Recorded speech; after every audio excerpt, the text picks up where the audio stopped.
This is Trial Transcripts Exposed by Crime in Court with Heather. Raw courtroom reads with my commentary. Let's dive in. Hi, everyone. Welcome back to Crime in Court with Heather. That's right, this is now Crime in Court with Heather. I've updated my logo, changed the channel name just a little bit to give it a fresh update, and also we are going to be going forward doing things a little bit differently on this channel. So you might have noticed I've been gone on a long hiatus. I didn't mean to be gone as long as I did. It just kind of happened that way. So I went, long story short, I'm going to try to abbreviate. I went on vacation with my mom. And when I got back, I was planning on taking just a little bit of a breather from the channel to regroup, maybe rebrand, rethink how I was doing things. I wanted to mix it up, change things about. Well, um, right about the same time, what happened was my life coaching business, also the domain, I didn't renew it. It was too much money and just wasn't going to do it. So I had to create a brand new website out of scratch from scratch and basically and also my YouTube channel for my life coaching business I had to start brand new all over again.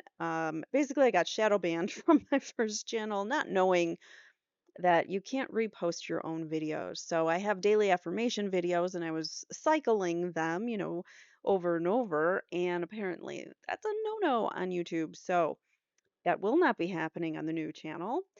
If you would like to support me or if you need a break from true crime, head on over to Daily Affirmations at Total Healing. And there you'll receive daily affirmation videos every single day, a brand new affirmation video every day. Okay, it's brand new. I'm not recycling them. I promise. Can't do that anymore. Um, so brand new daily affirmation video. You'll also get on Mondays, you get a meditation, and then I have a couple of other shows that are unscripted, and we talk about different things like, for instance, um, quieting the inner critic was one of the topics that we just had, or grieving through the new year. We did one on that. So we do some different topics, all about life. So head on over to that channel and make sure you're subscribed as well. And that would really help me out too because I went from having 800 subscribers to now I have 11. So if you guys could help me out and surpass my old subscriber count because I was basically at limbo. I wasn't growing anymore because I was shadow banned. So I would love it if I could just increase that old sub list. So thank you very much.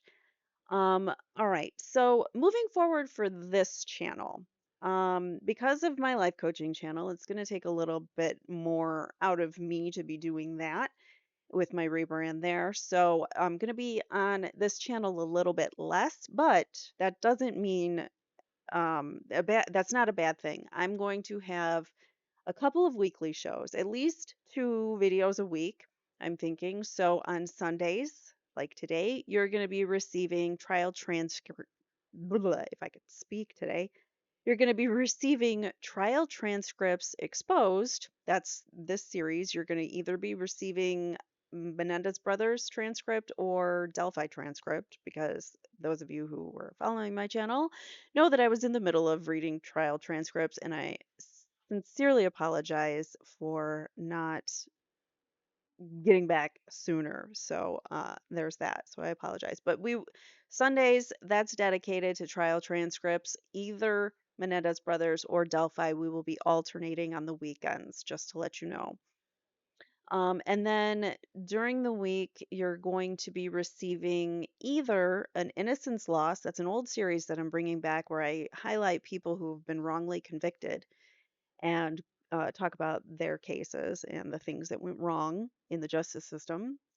And so that's coming back once a month, every third Thursday of the month. And then every other Thursday, you're going to receive a deep dive, but on a one-off topic. So, like one week it might be Turtle Boy and the Karen Reed case, or another week it might be the Charlie Kirk assassination, or I'm gonna mix it up. I'm gonna be going into some other maybe government conspiracies. I don't like using the word conspiracies because it turns out whenever people are called a conspiracy theorist negatively, it turns out that those people might be onto something. But anyways, I might get into some government conspiracies and cover ups and things like that a little bit more because I that stuff really excites me and interests me. So, just letting you know, I'm kind of changing things up a little bit on the channel, but going forward, you're going to get good quality episodes out of me. So, with that in mind, let us begin. Basically, we're going to begin where we left off. So we left off in the middle. I apologize again. Didn't mean to be gone for so long, but we left off in the middle of Erik Menendez's direct testimony. So we are now in the defense's case, and direct testimony means he is being questioned by his own defense attorney. So, or one of them. He has two. So Mr. Levin is going to be doing the questioning for the defense for Erik, and he's still on the stand, still direct. He's been on for a couple of episodes in the past when in the middle of my hiatus, but I'm telling you, you guys, we still have a long way to go with Erik. He's going to be on the stand for a little while longer, so it's okay that we kind of took a break. So let's begin basically where we left off. I'm going to shrink myself here, and now you guys can follow along on the screen. So, this is just for reference. We are starting on Monday, December 11th, 1995. This is the beginning of the day. The court says, in the trial, all the participants are present, ready to proceed. Mr. Levin says, yes, Your Honor. The court says, let's get the jury out, please. And they do. They come out. The court says the jury is in the jury box. Good morning, ladies and gentlemen. We're now ready to resume with the trial. The defendant, Erik Menendez, is still on the witness stand. You may continue your direct examination. Mr. Levin says, thank you, Your Honor. Erik returns to the stand. Mr. Levin says, directing your attention to the summer of 1989, did you participate in tennis tournaments during that time of the year? Yes. And what kind of tennis tournaments typically did you participate in the summer of '89? The Nationals, a series of three tournaments that you get qualified to get into. Is it a kind of tournament where you have to do well in the first one to advance to the second one to advance to the third one? No. It's a group of tournaments where each state sends a certain amount of players. Depending on how tough the state is, depends on how many players they send. So I was representing California, and there were different kids from every different state, playing these tournaments. Approximately how many people were sent in your group to participate in this tournament? 7 kids. And how old were you at the time? I was 18. Now, the final tournament, was that in Kalamazoo, Michigan? Yes. And is there something rather significant with respect to tennis concerning that particular match or tournament? Yes. And what is that? Kalamazoo is called the Nationals. It's where you have to be a member of the United States to get into it. The other two tournaments, you could be from the Bahamas. Some kids were from Canada, actually. The Nationals represented the best in the nation, and the winner at the Kalamazoo got an automatic berth in the U.S. Open. Michael Chang is one of the different players that won Kalamazoo. The US Open, is that the premier professional tennis tournament that's conducted every year? For the United States, it's one of the top two. So then, if you win in your class in Kalamazoo, you get a berth at the US Open?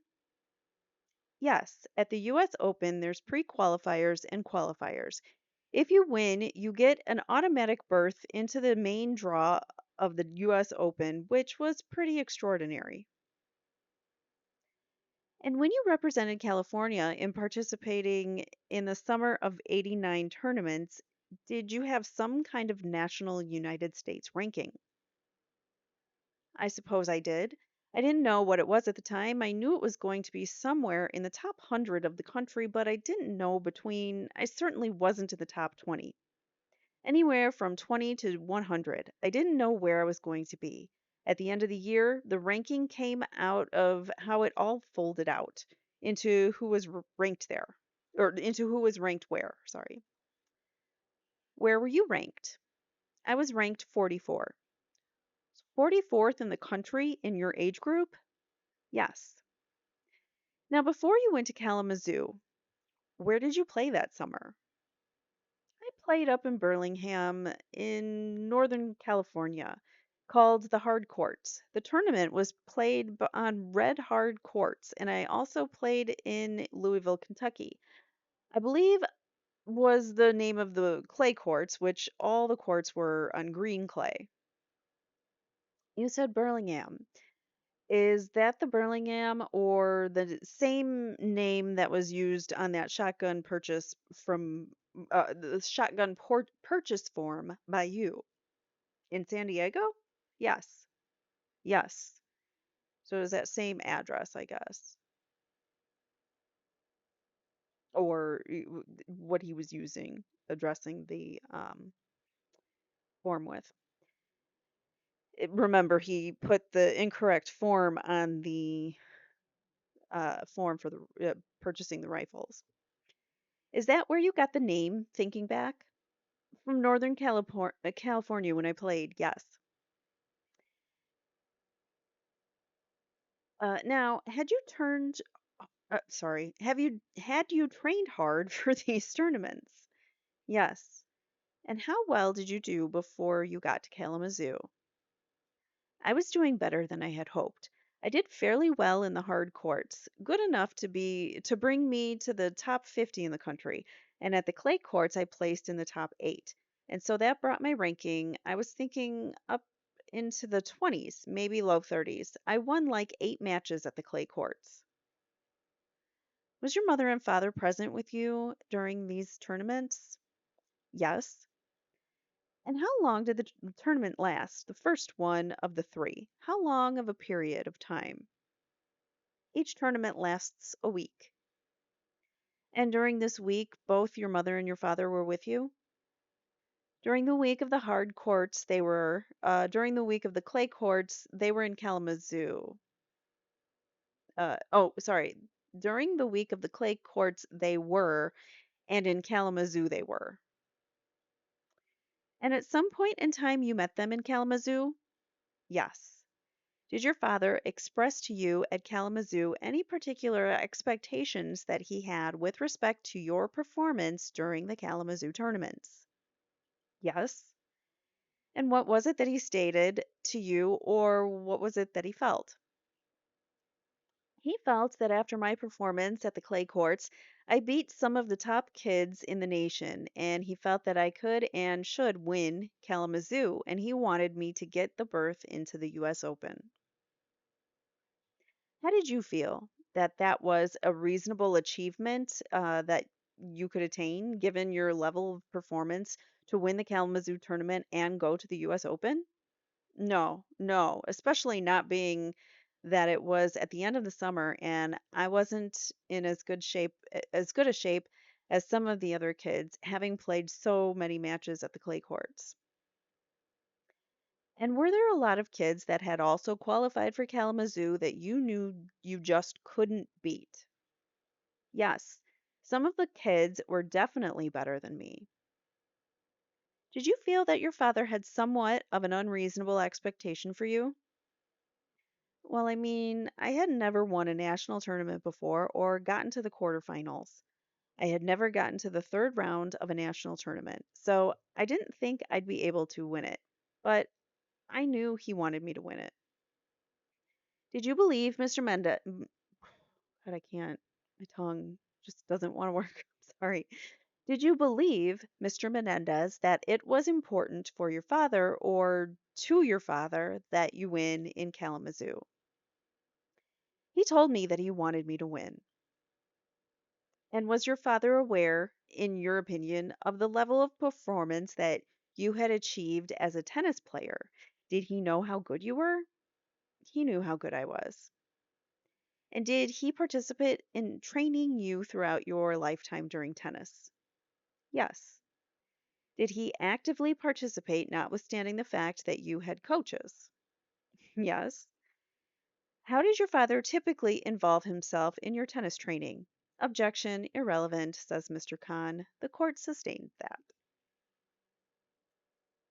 Did your father ever condone you cheating in tennis? Objection, irrelevant, sustained.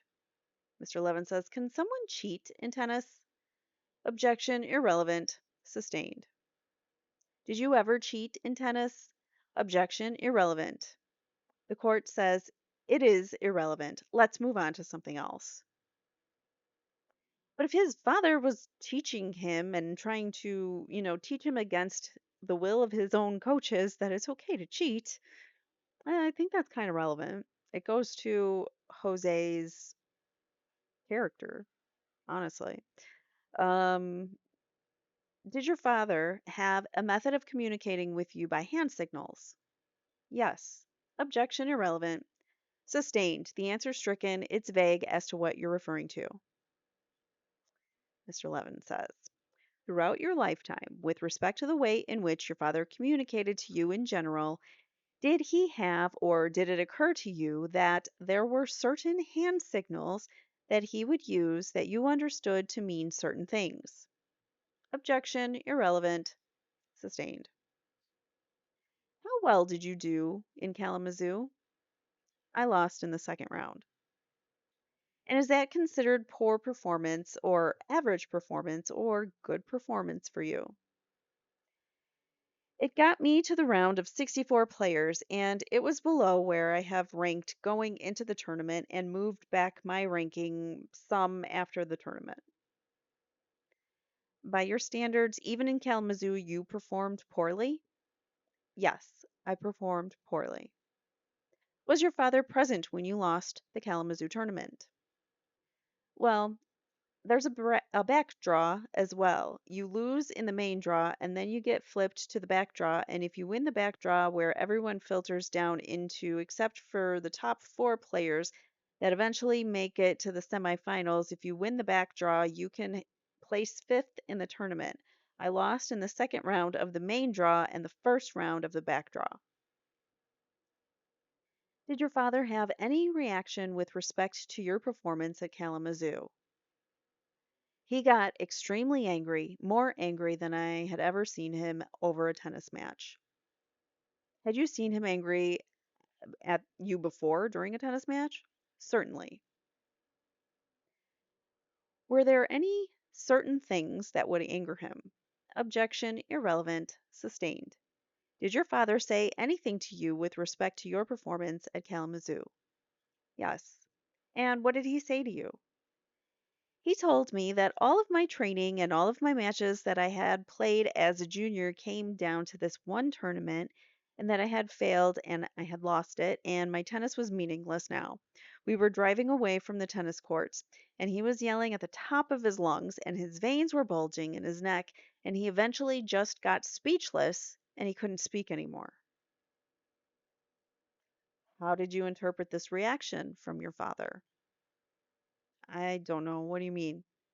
All right. Well, you said that he had never been that angry with you before. Did you feel that from his reaction that things were going to be different with respect to your future tennis? I didn't know what was going to happen with my future tennis. He was talking about how all of the tennis I had ever played was now meaningless and wasn't important, and it came down to this one tournament which I blew, and I knew that I was supposed to be playing in the UCLA team. I didn't know what was going to happen with that. I really was unsure. I hadn't really ever seen him say the things he had said and act in the way he acted over a match like that. Normally, he would yell or get violent or something would happen. He just got speechless. He couldn't talk anymore, so I wasn't sure what was going to happen. He got so mad he couldn't speak anymore, which was probably not very common for him because We know he liked to yell. Was Kalamazoo actually was Kalamazoo the last tournament that you would ever qualify to play because of your age? One of the last. So this was rather significant in your progression as a tennis player. It was the last big tournament. But once you went off to college, if you played UCLA, would you then be able to come back and play in the same junior national tournament the next year? No. Why not? Well, there were junior national tournaments in which once you moved past the age of 18, you could no longer qualify for. But there were amateur tournaments or professional tournaments, certainly in Southern California, every year, multiple times a year, which you can play as a college player, and also college tournaments which you play in. But this was the last junior national tournament that Erik Menendez could qualify to play in because of your age. The last national tournament, it ends at the end of August. So there may be a small tournament in Southern California, but in terms of playing against other ranked national kids, this was the last one, the last important one. Did you intend to continue playing tennis after Kalamazoo? Yes. And did you feel that you could play tennis after Kalamazoo without your father's approval and consent? No. So, what would happen, Mr. Menendez, if your father said you're done playing tennis after Kalamazoo? Then I was done playing tennis. Was there some concern regarding your future playing tennis after this conversation with your father? The court says perhaps you can rephrase that. Why? Mr. Levin says, I'm sorry. Was there a plan after Kalamazoo for the Menendez family to go somewhere? Yes. And where was the family going to go? I don't know. I don't think the trip had actually been set and scheduled because when exactly I would lose in Kalamazoo was up in the air. If it lasted for a week, you could lose on the second day, but the family, well, at least my father and my mother and I were tentatively going to go up to Canada because my mother's father had cancer and was ill. He had cancer for a few years.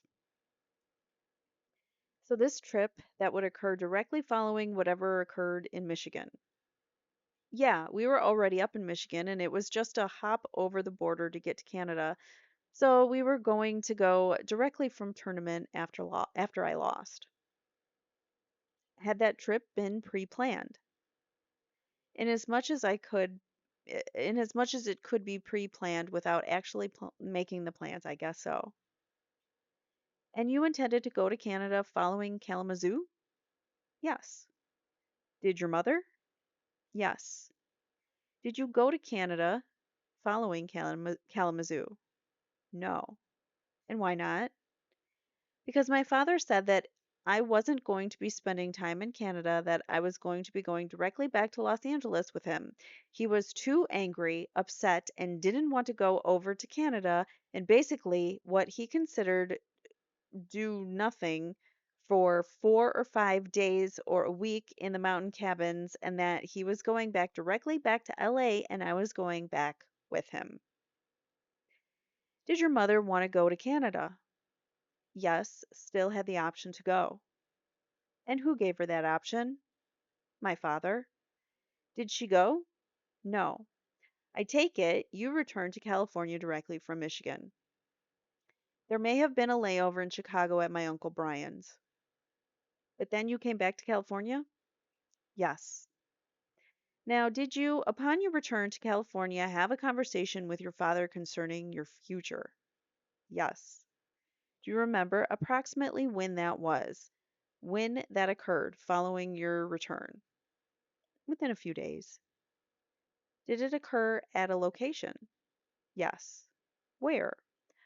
A restaurant on, I believe it was Sunset, a breakfast type of place. It started with an H. I'm not sure what the name of it was anymore.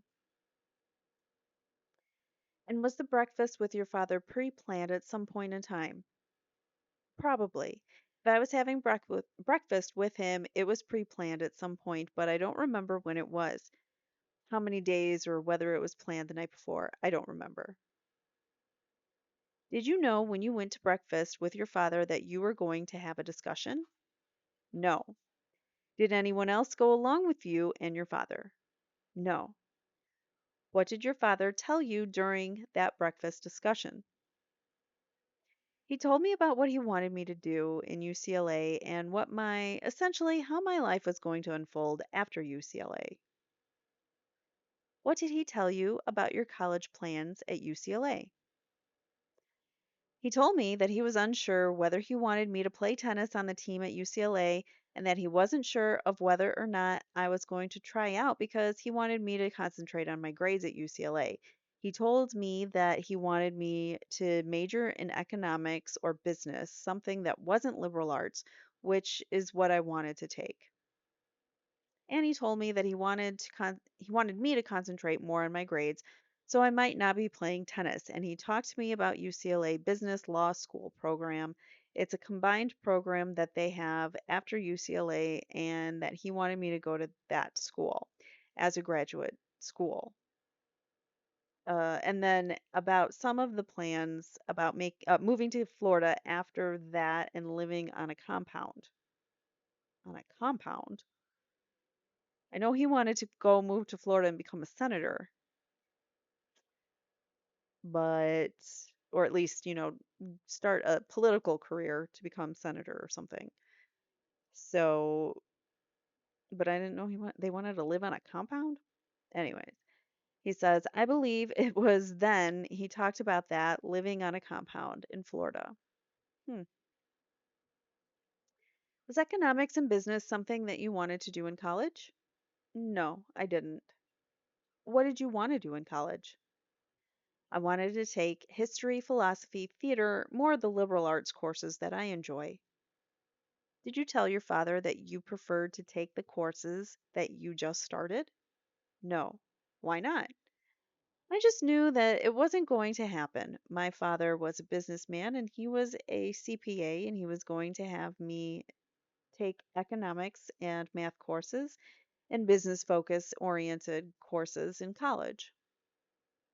Did you feel that you had any choice in the matter with respect to the curriculum you would follow at school? No. Did you feel you had any choice in the matter with respect to what school you went to? No. It was set at that point that I was going to be going to UCLA. Did you have any choice in the matter whether you participated in extracurricular activities such as tennis at school? If you told me I was going to play tennis, then I was going to play tennis. If you told me that I wasn't, then I wasn't. Basically, he didn't really feel an emotional tie to it. It was if his father wanted him to play, he would play. If not, then he wouldn't. That was it. Like that was just how life was. You took your orders from Jose. If he said you do something, you do it. If he said you stop, you stop. Pretty much what I gather. Now, he also mentioned to you something about a compound in Florida. What was he planning with respect to a compound in Florida as it related to your future? Objection, vague as to time. Overruled. During this conversation, I'm sure it was during this conversation he talked about a property, a $7 million island in Florida in which there was a major house, and I believe there was a smaller house, and he wanted my brother and I to live there on the compound with my mom and him. I just want to interject here for a second. You know how I mentioned I'm going to be doing government conspiracies and things like that. Well, um, in all my research and things that I've learned in of the world, um, I gotta put this delicately so I don't get banned. I believe that there is a major ring of people in power and people who have money who allow people of a certain nature to become certain take on certain roles, such as in the music industry like Jose was, or politicians, um, being, all that cover up stuff with, who's with, and his initials are JE, and he may or may not have taken his own life in a cell. Yeah, is he talking about a island near uh Little St. James Island where who was trafficking, what?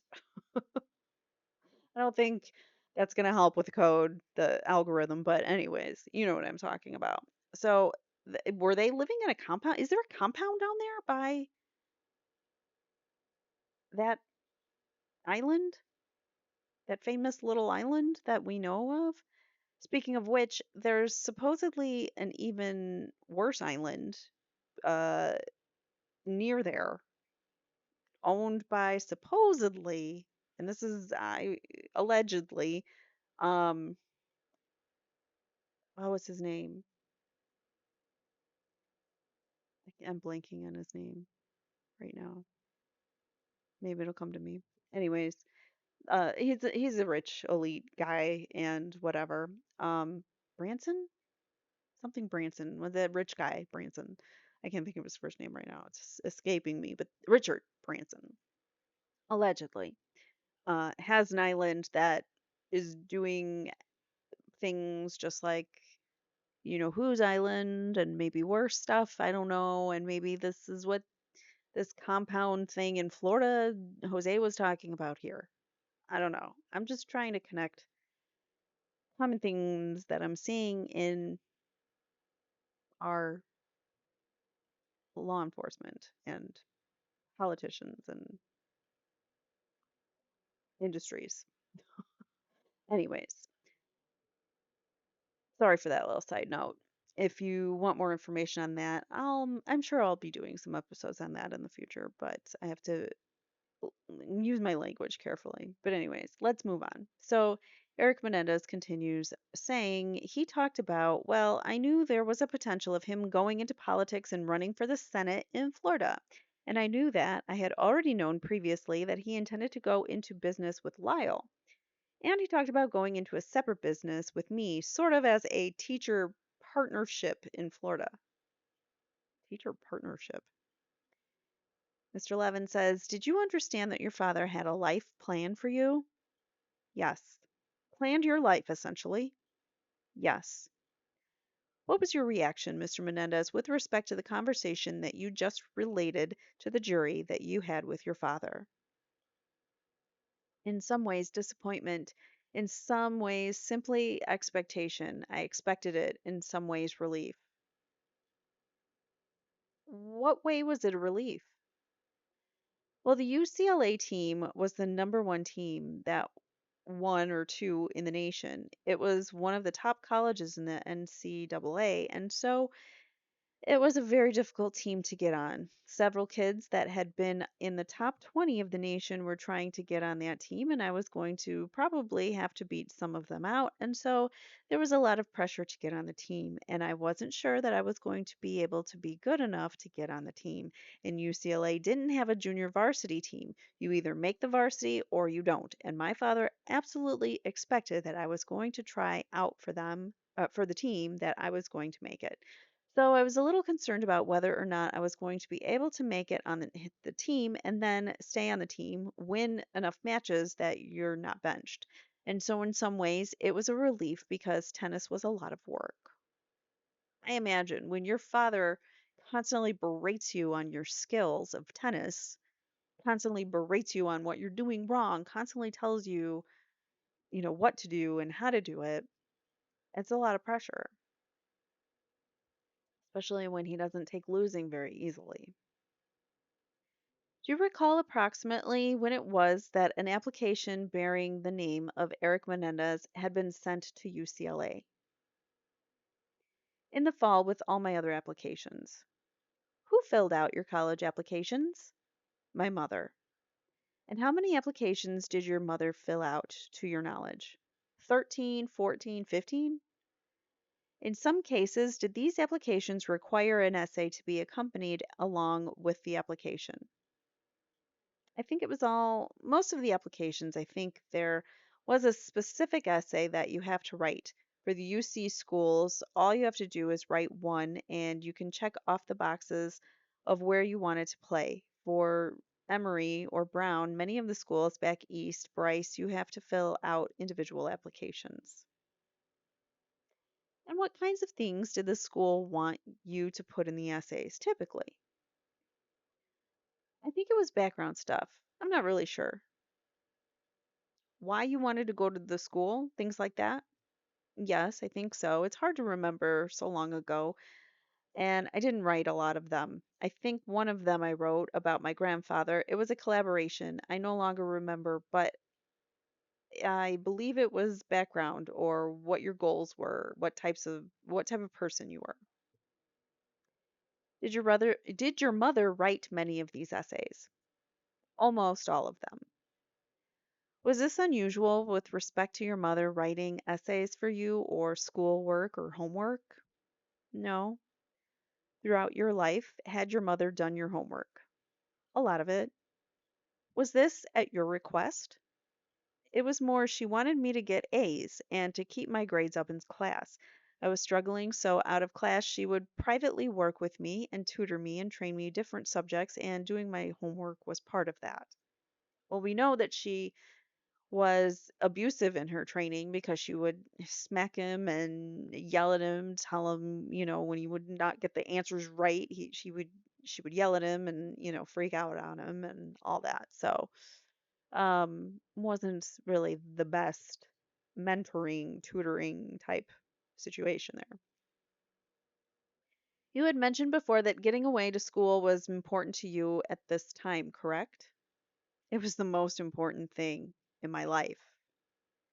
If that doesn't sum up where Erik's head was at the time. Getting out of that house was the most important thing in his life. I mean, doesn't get any clearer than that. Uh, Hold on one sec. Sorry about that. I needed more water and the dogs needed a bathroom or potty break, so we're back. So we left off with Erik stating that that's the most important thing in his life, getting away, getting out of that house, getting away from his parents. I think that is so telling, and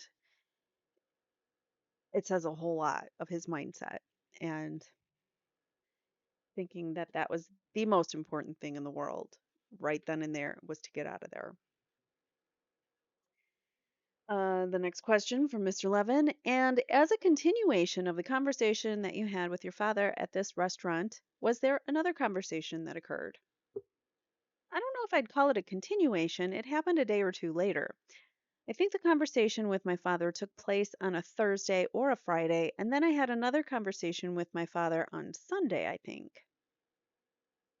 That would be Sunday, August the 13th, 1989, the week preceding the homicides of your parents. Yes. And what was the substance of that conversation? The conversation took place in the study, I believe. Can I stop you there? You indicated the study. Is that the study of the Beverly Hills house? Yes. Okay. Just so we can orient yourself and the jury, I have on the board Exhibit 1. In Is this an aerial? Are these four photographs, A, B, C, and D, an aerial shot of your Beverly Hills house? Yes. And in A, I'm pointing to a house. Is that the main house? Yes.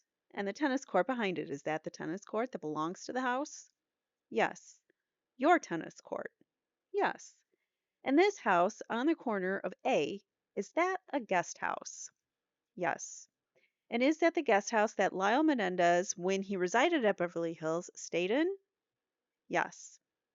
Is that exhibit marked yet? Mr. Levin, or the court asked that. Sorry, the court asks, is that exhibit marked yet? Mr. Levin says, yes, it's exhibit 1, Your Honor, in this trial. Showing you what's been previously marked as Exhibit 2 is that a diagram with some degree of accuracy of the positioning of the rooms on the lower level of the Beverly Hills location. Yes.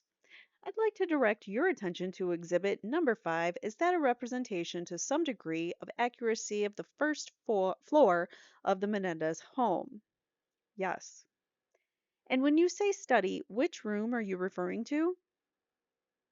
The room with the red fireplace in it. Up here, where I'm pointing, where it says study?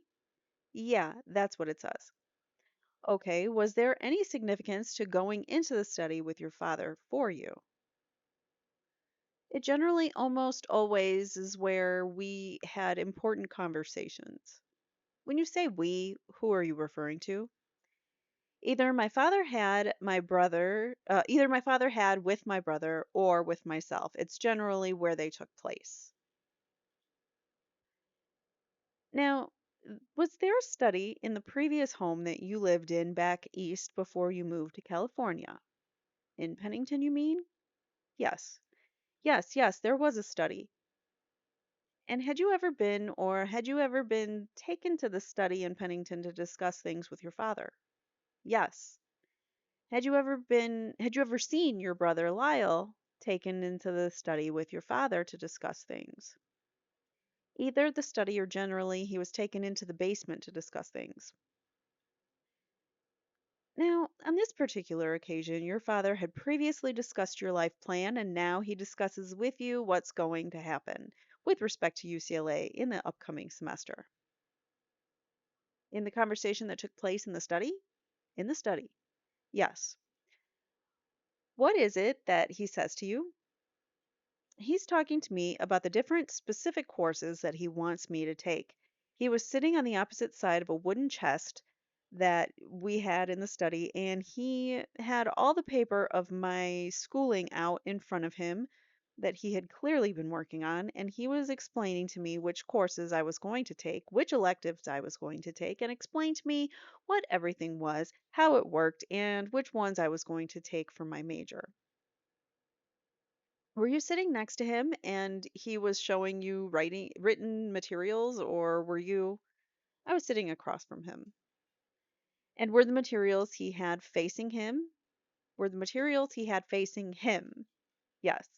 Did you ever see those materials that he was referring to? I saw them on the table. Did you read them? I looked at what he was pointing to when he was talking. And was it a typical kind of course curriculum from a handbook that the college provides? I wouldn't know. I had never done this before, but it looked like it had a lot of spaces next to the words, and it was about, I think you had to check off or mark in some way what courses you were going to take. Did your father say anything about what would happen during registration of these classes? Yes, he told me that I was going to have to go to orientation. I had yet to go to orientation, and that at the end of the orientation, on the same day, at the end of the day, all of the students had to pick out what their courses were going to be, and that they had a certain amount of time to do that, and that the parents would not be allowed to go to orientation and certainly not be allowed to go to where you had to pick out your courses. So my father was explaining to me, this doesn't even make sense.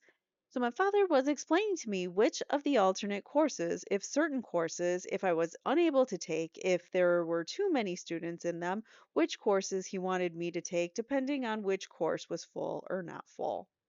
He wanted me to call him on the payphone, the telephone, so we could discuss which courses were full and he could tell me which alternate courses then to sign up for. Did he indicate the fact that parents couldn't go to registration was a problem? Yeah, he began the conversation with saying, "We have a problem." And did he give you instructions with respect to what courses, strike that. Did he give you instructions with respect to the alternative courses that he wanted you to take if a class was full? Well, he was discussing with me which of the alternate courses I could take, but he wanted me to call him on the phone so that he could tell me which specific one to take at orientation. Before this discussion, did you assume that you would have certain sleeping arrangements with respect to your attendance at UCLA in the fall. I was going to be living in a dorm on campus. And did your father talk to you about that? Yes. What did he say? He told me that my bedroom was going to be maintained and that I was still going to be living in my bedroom, that I would be coming home several nights a week to eat dinner so that we could discuss how school was going so that he could help me with my work and make sure that my grades were staying up, that I was going to be sleeping at my bedroom during those nights. What do you think Jose had planned for those nights? Why do you think he wanted to keep Erik so close? I don't have to wonder. What was your reaction to that? I was shocked. I was completely surprised at that. And I mean, it has always been a dream and a hope and an expectation too that I would be going away and not sleeping at home. And I was stunned. Did what your father tell you have any particular significance to you? Yes. What significance did it have? That the sex would continue. Had your father had sex with you at a time close in time to this discussion? Yes. How long, approximately before this Sunday, had your father last had sex with you? Within a day or two after we got back from Kalamazoo. Oh, hold on, guys. I gotta turn the fan on. I've been having these hot flashes, and no, it's not premenopause. We've eliminated that. I think I have POTS, which is another reason. Like if I've been away for so long, is I have had a horrible flare up of something going on with me. And it's been going on since Thanksgiving. It's now January 13th as I record this. So, yeah, you'll see where my head's at now because I've been having hot flashes and dizziness and lightheadedness and feel like I'm passing out all the time. Anyways, sorry. I was feeling like hot flashes, like I'm going to pass out. So, sorry about that. It happens. All right. And approximately what day or did you get back from Kalamazoo? I think the plane arrived on the ninth. So approximately the 10th or the 11th was the last time your father had sex with you. Wasn't actual sex, it was knees. Remember that he has different names for the different acts that would take place in the bedroom. And this was done on the 10th or the 11th? I believe so. This conversation was on the 13th. Yes. How are you feeling at this? So on the 11th, they had relations, and then on by the 13th. Sorry, trying to get my cord because I unplugged earlier and I realized I gotta plug my computer back in. Sorry. So on the 10th or 11th was the last time that his father came into his room, and then the 13th he says, "You're gonna be coming home. You're not staying on campus indefinitely." So how were you feeling at this time when your father related that the conversations to you and you interpreted it in the manner that you did? How did it make you feel? I just felt very lost. I was in complete shock. I mean, it was as if I just felt shattered. A lot of my dreams, all of my hopes. I didn't know what to say. I didn't know how to respond. I just kept asking, "What do you mean? What do you mean?" He kept explaining further, and I would say, "What do you mean?" My world was falling away and crumbling at that point, and I didn't want to be in the room with him anymore. I didn't cry and I didn't get up, but he finished, and I went to my bedroom. Did you work hard at trying not to express emotion in front of your father by this time? Yes. Where did you go when you left the room or the study? To my bedroom. And what did you do there? I curled up in my bed and cried. Did any thoughts come to your mind about ending your own life? Yes. I just felt like I was dying. I didn't, there was no point in going on to college and I didn't want to live. I didn't see any point. There was no way I was going to survive. There was no way I could live with it continuing and I just thought of different ways that I could end it and get it over with easy. There was a lot of self-pity and just what did you think of yourself during this time of your life with respect to the sex and different things that your father had done with you? Sometimes I said I didn't know who I was. I just felt very lost in the world. I expected to go away to college and I had put all of my dreams in that basket and it was as though nothing mattered anymore. At times I hated myself. At times I thought I was a coward for letting it continue, but I had that dream that it would end, which enabled me to live with it and with myself.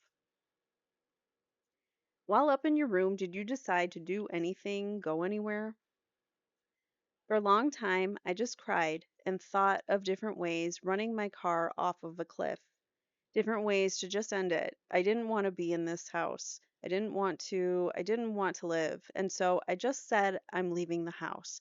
And I threw open one of my bags and I started piling in clothes. And my mother came to the door and I let her in and she saw what I was doing and she said, "Where are you going?" And I said, "Over to my friend's house for a few days." And she said, "No, you're not. You're not going anywhere." And she just started throwing my clothes out of my duffel bag. Wow. He can't even, he's 18. He's an adult legally, yet he can't leave his own house to do something, to just get away from his parents. Did you tell your mother at that time what was bothering you? No. Did you tell your mother then to leave the room? Eventually she left the room within a minute or two or three. Did you see your father again that day? Yeah, he came soon after that. Did he come up to your bedroom? He came to my room soon after that. Did he say anything to you? He asked me if I had a problem. I said no. He asked me if I was going anywhere, pushed me up against the glass, and I said, "No, I'm not going anywhere." I just said that. He said I better be there when he got back from his trip. And was it clear to you what your father meant when he came to your room about you not going anywhere? Was it clear to you that what was going on or what was going to happen? Yes, at that point, I felt very deflated. I mean, I felt like a dead person. I was concerned about what was going to happen when he got back, but I didn't. I guess you reach a point where you just don't care anymore, and you reach a point where nothing really matters. And so he's going to push me one more time. It didn't affect me after that. He had just told me. I was feeling extremely miserable and I didn't care if he punished me right then. Really, I just didn't want to be there. Your father told you you had better be there when he got back. Did you know where he was going and for how long he was going for? No. And when he said to you, you better be there when he gets back, how did you interpret that? He said that he would deal with me then. That's how I interpreted it. So, either some form of punishment, physical or possibly even sexual. Now, did an incident occur on Tuesday which was rather unusual with respect to your life? Yes. And when I say Tuesday, I'm talking about Tuesday, August the 15th, 1989. Did you expect your father to be returning on that day? No. Did you know by then when your father was expected to return? I knew he was expected to return on Thursday. I'm not sure if he left on Monday or Tuesday morning. Do you recall what you did that morning? I'm talking about Tuesday. Not really. I don't have an image of it. I suppose I was out of the tennis court at some point. I don't know what I was doing. Where was Lyle during this summer? The summer of 1989. During the summer, I know he was home when I got back on August 9th. He was in Florida with me training for Kalamazoo in the days prior to going to Kalamazoo. And was Lyle Menendez on a summer break from Princeton? Yes. So he was at home in California at the time. Yes. Was he going to go back to Princeton? Yes. Was your mother doing anything with respect to Lyle Menendez and his living arrangements in Princeton? Mr. Khan says objection calls for hearsay. The court says perhaps you can lay a foundation, his basic knowledge. Mr. Levin says, were you aware where your brother Lyle Menendez lived in Princeton? He was going to the university there. Did he live on campus? He lived on campus the semester before. My parents were in the process of buying a condominium inside Princeton, a few miles outside of the university. Did you understand that condominium to be a location where Lyle Menendez would be living while he attended Princeton? He was going to be living off campus in the condominium. Were you aware that your mother planned to go to Princeton for a particular purpose? Objection calls for hearsay. The court says again, you still haven't gotten to a foundation as to how he would know. Mr. Levin says, was there any conversation that you were involved in where your mother discussed what she would be doing at Princeton? I know that she discussed it with my brother at different times. She talked about it on the phone with my Aunt Terry, plans to go back there. Objection, motion to strike. The court says, well, the answer is non-responsive to the question. The answer is stricken. All right, let's return to Tuesday, the 15th of August, 1989. Not 1899. Ooh, 1989 would be that year. Okay, we're not that old. Did you witness any unusual event between your mother and Lyle Menendez? Yes. Where did this occur? In the between the foyer and the den. Coming out of the den on the first floor. And I'm pointing to the den. Is this what you're talking about? Yes. When you say the foyer, where are you referring to? Where it says entry. Are you talking about here in this area? That area. So this area here is the foyer area? Yes. Where were you? I was just coming in the door. My mother was coming out of the den and my brother was following her out of the den. So they were coming out of the den into the entryway. Yes. And you were in this area as well? I believe over by there's a table below where your pointer is, a little bit lower here. So in this area here. Yes. There's a table against the wall. I was putting my stuff down on the table. And did you hear any conversation at that time between Lyle Menendez and your brother and your mother? I heard my mother saying, no, you're not having it. I don't care, you're not going to have it. And did you have any idea what your mother was talking about? No, I had no idea. Did you hear Lyle Menendez say anything in response to your mother? Yeah, he said he was saying that it's important, that I need it. It's not a big deal, and sort of pleading with her about something. And she was saying, no, you're not going to have it. I don't care. And he just said it was important, wasn't a big deal. How would you describe your mother's demeanor at this time? She was in a rage. She was upset, angry, very irate, stubborn. How would you describe Lyle Menendez's demeanor? Worried, anxious. It was sort of, I don't know how to describe his demeanor. I can only describe his demeanor from his words. He wanted something and she was saying no. What was the next thing you saw or heard that happened?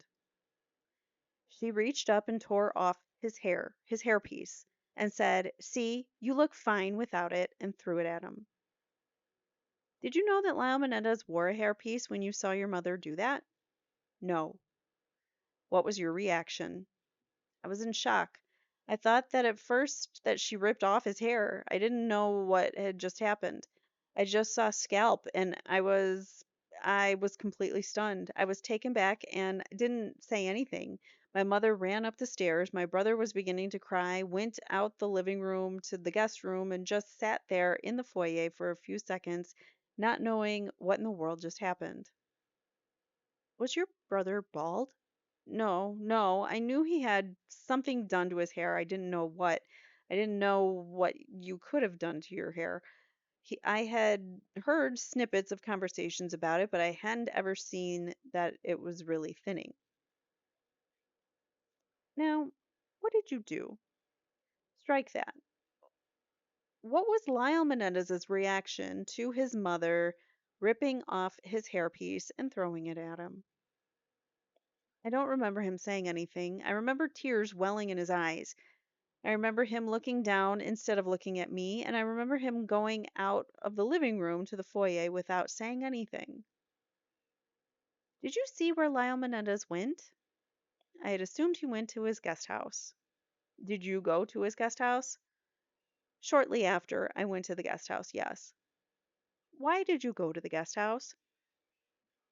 I went to the guest house because I was feeling miserable and I had a deep knot in my stomach since Sunday night, and I was just generally very gloomy and just felt sad for him and wanted to commiserate, I guess. Just started talking when I got there. I don't know that I don't know that I went there for a specific purpose. Did you see Lyle Menendez inside the guest house? He was in the bathroom fixing his hair. And did you talk to him at that time? I told him I was sitting on the white couch and I told him that, that I had always known that he had had something done to his hair, that I didn't know what it was or that it was this, but it didn't matter. I told him that I was his brother and I loved him and don't worry about it. It's not a big deal. And did the conversation between you and Lyle Menendez continue? I don't remember Lyle saying anything when I was talking. He was more in the bathroom and I was just talking. The door was open and then I went on to ask him. I asked him if he remembered a conversation that he had had with my father when I was a young boy and he was like 13 or 14, and he said no. What were you referring to? I was referring to the time when my brother had confronted my father when I was 11 and my father had subsequently came in my room. Were you trying to tell Lyle Menendez something? I was very emotional at the time. I had been talking to him about how he was my brother and I loved him, and I had thought about telling Lyle before. It had flashed in my mind after Sunday night. I was in a very gloomy state, and so I just decided on the spur of the moment to tell him, and he wasn't getting it at first. Were you concerned about your own emotional condition at this time? I really no longer cared about life and I no longer wanted to live. And I went to him for help, is how I see it. What did you say to him next? Well, I asked him if he remembered the conversation that he had with my father, and he acted like he didn't remember it. So and said no, sorry, and said no. And I asked him if he had remembered the times when he would ask me if anything was happening between Dad and I. And again, he said no. And I asked him a few more things like that, and then I just felt that he was being stubborn or to have that he had to have remembered this, obviously. And so I didn't know why he was saying no. So I said, "It's still happening." And he said, "What do you mean? What's still happening?" And I said, "Just sexual things." What was Lyle Menendez's reaction to you telling him that? He got angry, slightly surprised, angry, asked me how I could let those things happen. I guess he asked me a question I guess he asked me a question, what do I mean? And I told him sexual things with Dad are still happening. He asked me, did I enjoy it? Did I want it? Why hadn't I told him or told anyone? I just a lot of questions that made the situation worse, and I was getting very emotional and was saying, no, no, no, no, I didn't enjoy it. I didn't want it to continue. And soon after, he switched his tone and got nicer, more relaxed about it. Did he ask you if anyone else knew? He asked me who else knew, and I said nobody knows. He asked me why I never went to him, why I never told anyone, why I would let dad do this, and he asked me if mom knew, and I said no. Did you think your mother knew? No. I thought that she did not know. Did you think that your mother knew other things about you? Yes. And what would you say your overall impression of your mother was with respect to things that she knew about you in your life? She had an amazing ability to know things that she should not know in my life. She knew about a girl that I was thinking about dating when I had never mentioned it to her. She knew about things that I had no idea how she knew, and made me very suspicious of how she knew and of her in general about how she was getting this knowledge. So she was snooping on him or had insiders uh, spying for her. I don't know, but somehow she was gathering intel about her sons and using it against them. I want to just continue. We'll come back to that. I want to continue with this conversation you had with Lyle Menendez. Did Lyle Menendez say anything else to you after the tone somewhat changed that you previously indicated? He told me that he thought mom knew, and I said no, mom does not know.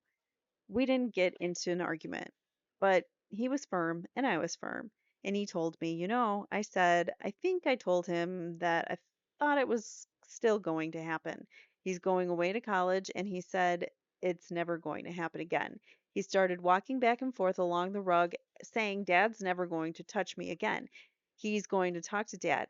I'm going to go to Princeton with him, or he would move back to UCLA. And he started getting angry and then calming me, saying I needn't worry, and that's what happened. Did you interpret what Lyle Menendez told you to be some form of assistance with respect to him going to your father to talk to him? I guess it's what I hoped he would do at the beginning of the conversation, that he would immediately want to help me. He seemed very optimistic and very sure of himself that he would be able to talk to Dad and that it would stop. I wasn't sure, and I was not nearly as optimistic, and I don't remember what the question was. So, your state of mind at the time that Lyle Menendez told you that he was going to talk to your father, did you feel that that could possibly do any good? Did you think that there was a possibility that Lyle Menendez could actually confront your father in that way and communicate with him?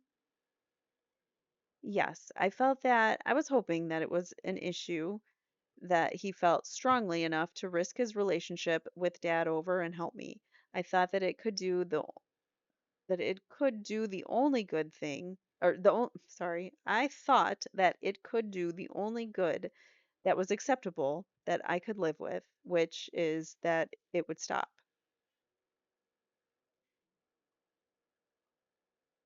What what it was that Lyle Menendez was, in a sense, offering to do was something you couldn't do yourself, right? Right. Why not? Why couldn't you go to your father? I just couldn't. And talking about what was happening between us, no, I couldn't. Had you seen Lyle Menendez communicate with your father before? Yes. And was there a difference in the way your father related to Lyle and communicated with him than with you? He talked to Lyle a lot more. He spent a lot of time in lectures together. He was the older brother, the firstborn. My father was very big on the firstborn as the heir and the son, and the secondborn is there for convenience, and that Lyle was his pride. And in my early childhood and coming up, that's the message we got. What an awful way to live, to have your parents look at you like that. And Lyle just had a lot better communication with Dad, and I knew this was something that Lyle felt very strongly about. He talked to me about it early in life. How did you feel your father would respond to Lyle Menendez confronting him about this topic? Did you have any idea what might happen? Well, I knew that Dad had threatened me over the years never to tell Lyle, never to tell anyone, but he always mentioned Lyle. I knew that Dad was going to be more than furious. I was going to break the one rule that he had laid out for me. Lyle seemed sure that he could talk to Dad, and I was just falling into the bubble of optimism and not wanting to scare Lyle off by telling him all of the details of it, what was happening and what Dad's threats were and how Dad talked about Lyle in the room. Were there times during your life, Mr. Menendez, that you had personal knowledge of Erik Menendez, of Lyle Menendez standing up to your father? Yes. And do you have any specific incidents in mind? Yes. Relate it to the jury, please. When my brother was out on the tennis court with my father, and my father was picking on my brother and saying different things to my brother, raising him about tennis, razzing him, I think that's supposed to say, razzing him about tennis. And Lyle stopped and yelled, "Why don't you just shut up?" And my dad grabbed him and took him in the limousine and told him if he ever embarrassed him that way again, he'll either kill him or severely hurt him. And he punched Lyle in the face. I remember Lyle, his lip was split open at the house, and it was a lesson in life, some lesson. Notwithstanding this occurring, did Lyle Menendez continue to communicate with your father in a way that caused you to feel that he could stand up to him or try to? Yes, but that's not the only reason I went to him. Lyle had come to me many times when I was younger about this, so I knew that it was something that he felt strongly about, and I was hoping that he still did. He was my older brother and had always been like a guardian to me, and so it was the last resort. I hadn't planned on going to him. It occurred to me, but there were just a whole number of reasons why I didn't. Like all the threats and stuff that Jose told him to mess with his head, that if he ever told, then he would do this or that or whatever. By this time in life, did you have some suspicion in your mind that Lyle Menendez, too, had been molested by your father? I had suspicions early in life, especially when he would talk to me in my bedroom, ask me questions. And had you also remembered times when your father was alone in the room with Lyle Menendez? Objection leading. Overruled. The witness says yes. You stated that you did not tell Lyle Menendez much about the acts of sex with your father, that your father had performing on you. Is that correct? I don't know if I told him any details. Did you also tell him, or did you think also testify that you didn't tell him anything about the threats that your father had made towards you? Is that correct? That's correct. Why not? I didn't want to scare him off. From early on, I had tried to tell Lyle over and over nothing is happening and not tell Lyle what was happening. And at this time, I was just afraid Lyle was going to go off to college and say, you know what, it's not worth it, or say, wow, I didn't realize Dad felt that strong about it. I wasn't sure. I didn't want to take a chance of making him uh, he he was optimistic. It was making me feel it was giving me some hope for the first time in 2 days. And maybe some of it was that I didn't want to lose that hope by having Lyle say, I didn't realize it was that bad. Maybe it's not going to go so well. I just didn't want to. I didn't want to scare Lyle off from trying to intervene. Did you give Lyle Menendez any instructions as to what he should say to your father? No. And did he give you any details of what he was going to say to your father? No. What did you understand that Lyle Menendez was going to tell your father? That it was to end, and that I believed he was talking about how he wanted me to move to Princeton and try to get into Princeton University, or he might come out to UCLA, and that it was to end. Following this conversation with Lyle Menendez, did you soon after that talk to him again about what he would talk to your father about? Well, I mean, I talked to him throughout the day. I remember I spent the night in the guest house in his room. We stayed up talking just about the family and how it seemed to be falling apart, the different changes, and I know I talked to him at the Olive Garden in Westwood the next day more about it. He told me about some other conversations with my mother that he had had earlier. And when you said you talked to him at the Olive Garden the next day, what was the topic of conversation that occurred at the Olive Garden? What were you talking about? We were just talking about, it was more just Lyle was talking about different ideas he had. Me moving to Princeton in terms of, I guess the condominium had two bedrooms and I could have one of the bedrooms there. Maybe he had thought about it a little bit further and was telling me more of those thoughts or about different ways he could come out to UCLA. Just excited about the prospect he was. Did the subject ever come up about how Lyle was going to get the message to your father that he wanted to talk to him? Yeah, I he seemed so confident that I wanted to let him know at least a little bit that dad wasn't going to be very happy in this conversation and that dad might not go as well as he thought. Here's my dog. She wants her blanket. Hold on one second. Sorry about that. You probably heard her little snorts. She was right by the mic. Anyways, why did Lyle feel so confident that he could change his father's mind about this? I don't know, but he did. At least he felt confident he could, but he couldn't change his father's mind, that's for sure. Um, I just wonder why he felt so confident about it. Did the subject ever come about how Lyle was going to get the message to your father that he wanted to talk to him? Yeah, I he seemed so confident that I wanted to let him know that at least a little bit that dad was going that a little bit that dad wasn't going to be happy about this conversation and that dad might not go as well as he thought. So I remember I did tell him. I said, "You know, Lyle, dad's not going to be so happy when you tell him this." And he said, "No, don't worry. I'm going to handle it. I'll stop. Or it'll stop. I'll talk to dad. I'll handle it. It'll be all right." And I said, "Well, you know, dad's not going to be that thrilled that I told you, and it's sort of going to be a problem that I told you." And he told me not to worry about it, that he was still optimistic. By Wednesday, Mr. Menendez, was your hope building positively that something good would come out of the conversation between Lyle Menendez and your father? Yes. And by Wednesday, did Lyle Menendez indicate, or at least your impression of Lyle Menendez, was that he was even more confident and optimistic that he could assist you?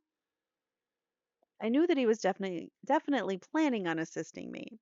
He told me that he had had a conversation earlier in the day with my mother, and I said I didn't tell her what I told you, did you?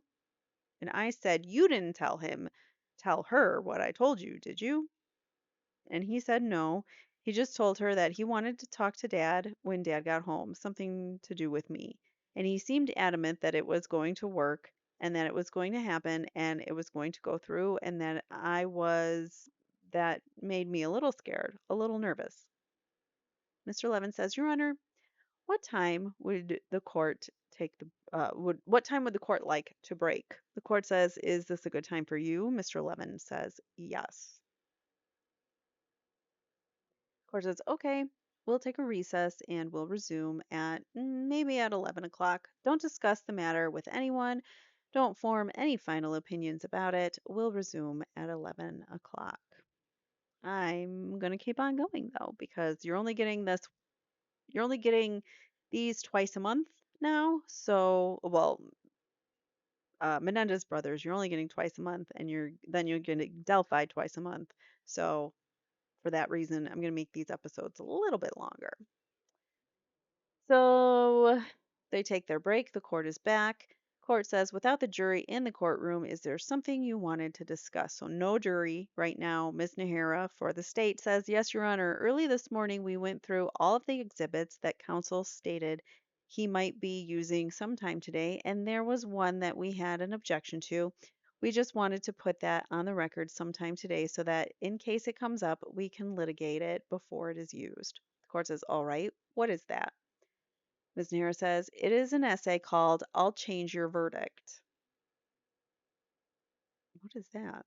The court says, did you intend to use that this morning? Mr. Levin says, no, Your Honor, I don't intend on using that particular exhibit until I attempt to establish a foundation for its introduction. However, I'll attempt to establish a foundation, but I'm not going to use the exhibit. The court says, not this morning.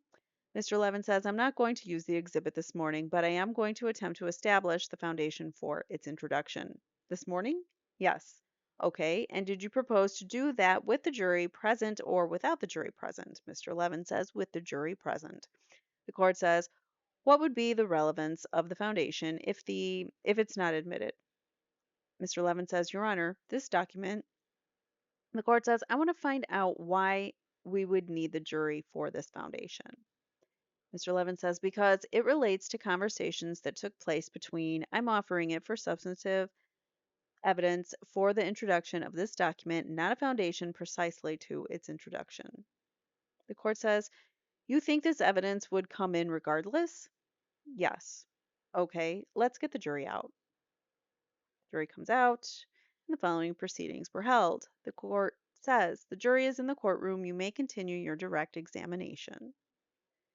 Mr. Levin says, Mr. Menendez, just wanted to clear up one detail with respect to your testimony before when you said you got accepted to UCLA in the fall.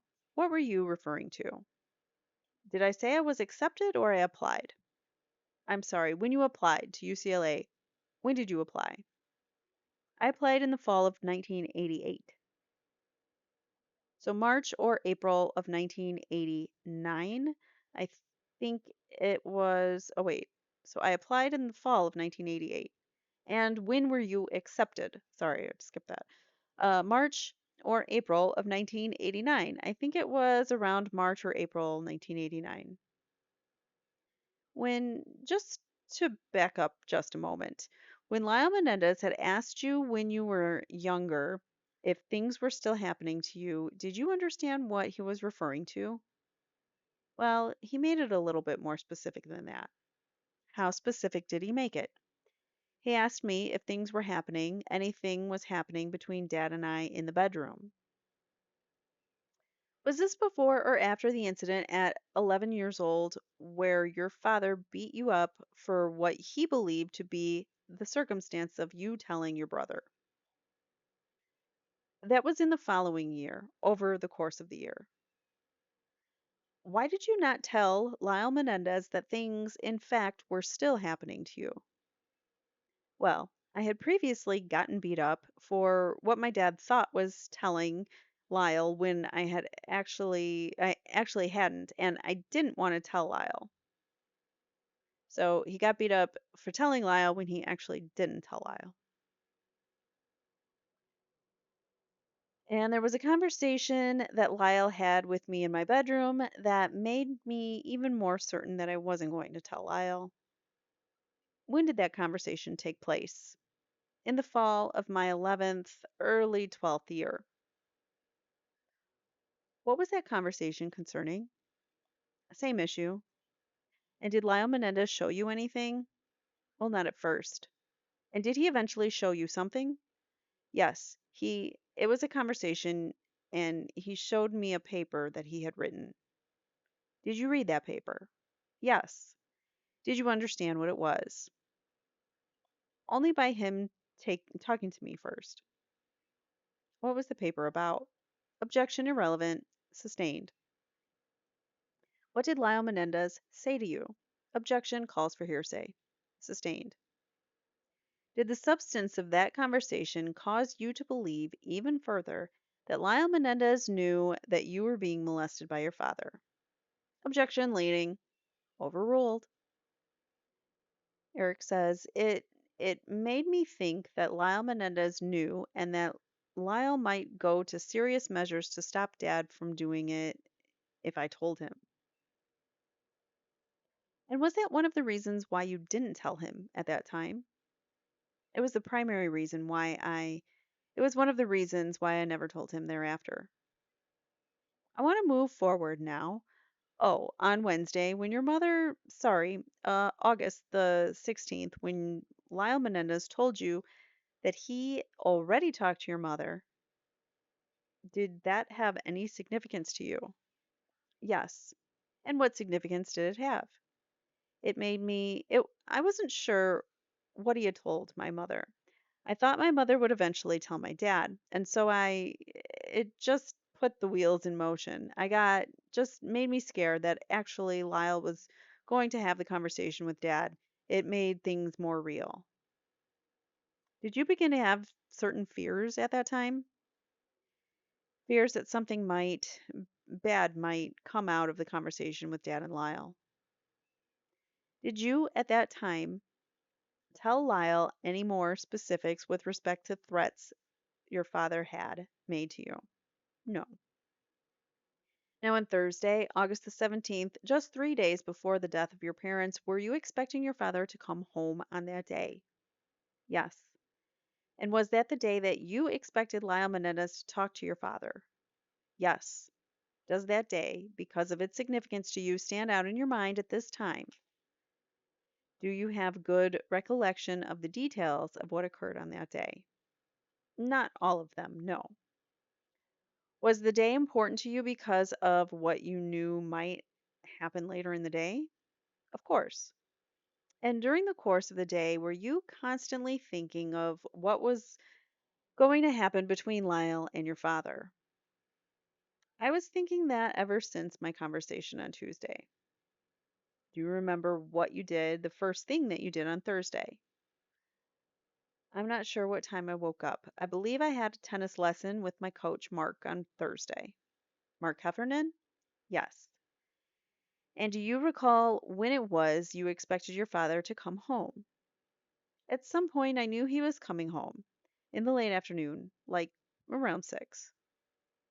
Was it your intention to be, did you understand that the conversation between Lyle Menendez and your father, if it was to take place, would take place at the family home? Yes.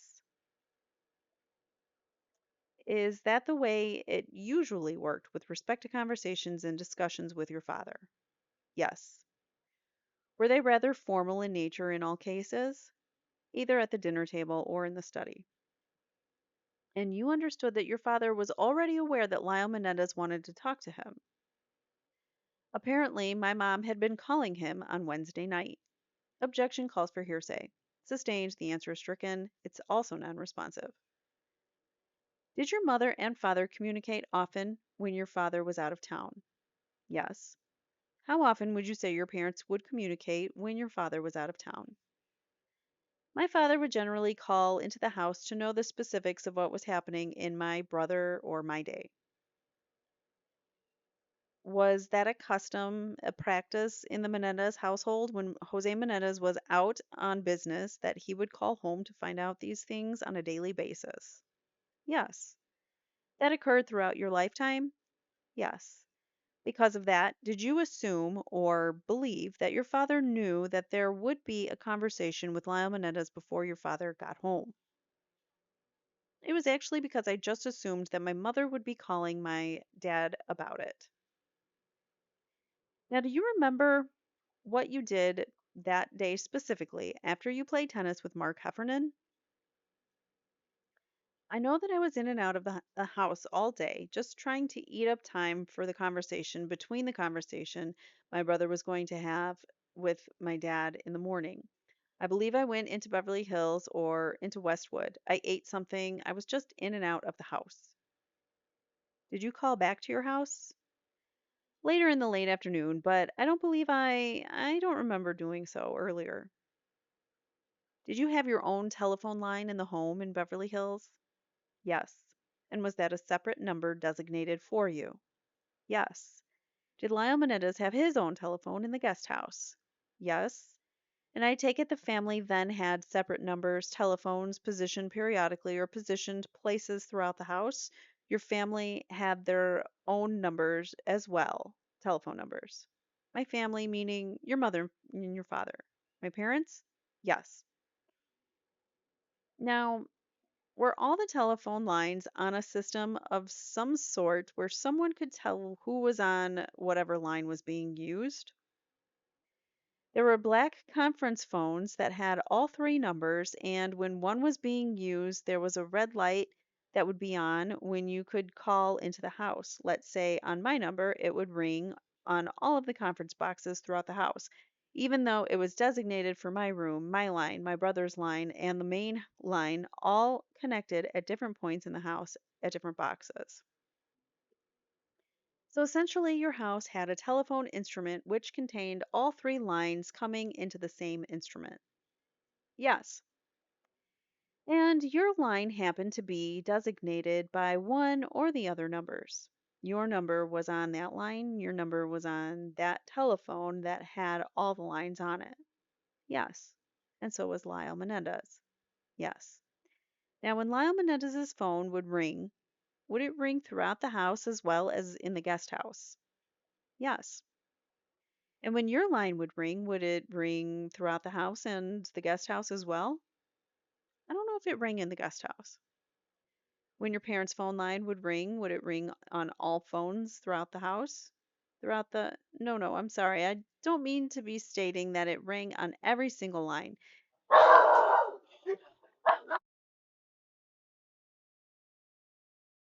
Sorry about that. We've got a Barky McBarkerson over here. I don't know how loud it was. It was loud to me, but hopefully it wasn't super loud to you. um, she's a brat. She barks at like everything. Although she's been doing good, so I guess I gotta give her that.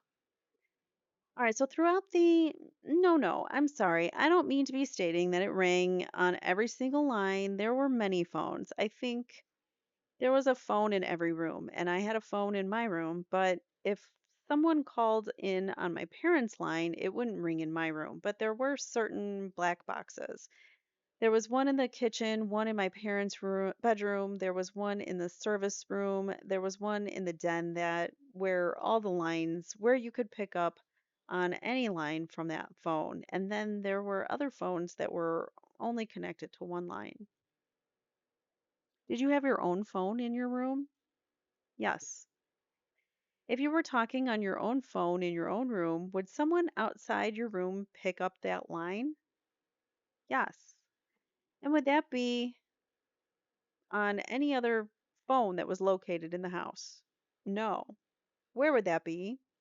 On one of the black conference boxes in, I guess there were about five or four different locations in the house where you could pick it up. His mom or his dad, probably his mom, is eavesdropping on all their conversations. Did you ever learn at a later time following the death of your parents that something had been done to your telephone? Yes.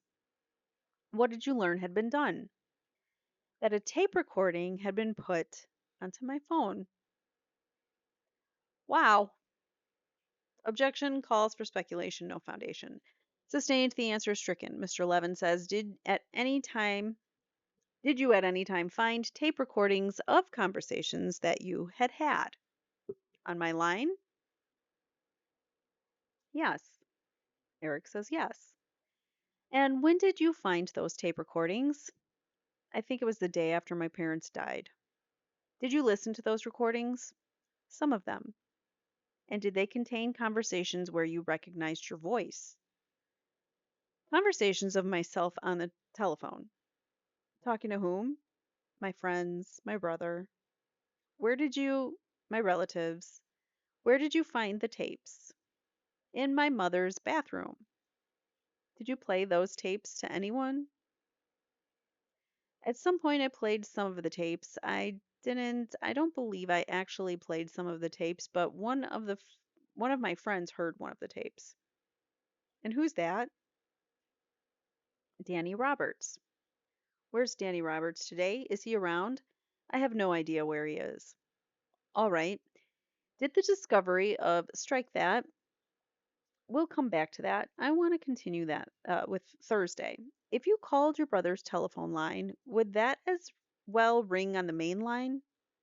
If I call my brother's telephone number, would that ring on the main conference box phones? Yes. Would it light up as well?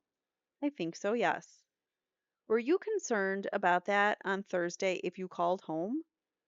Late at night when I was calling in, think it was after 6 on Thursday to find out when my father was getting home to my brother. I would call on my brother's line and I was concerned that my mother might pick up the phone. One time she did pick up the phone. I think I was calling on my brother's line. I may have called on the main line at one time and so I was basically, yes, I was concerned.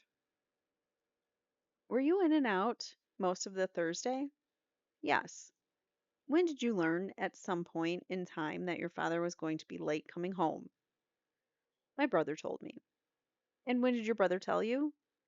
When I called in, I believe it was on the phone when I called in after 6 o'clock, but I don't remember. I know I found out at some point. Why did you call at 6 o'clock? That was what time my recollection is that my dad was going to be coming home. What was the purpose of calling back to your house? To find out how the conversation with my brother went? And did Lyle Menendez at that time tell you to do anything special, be home at any certain time, or go anywhere, or do anything?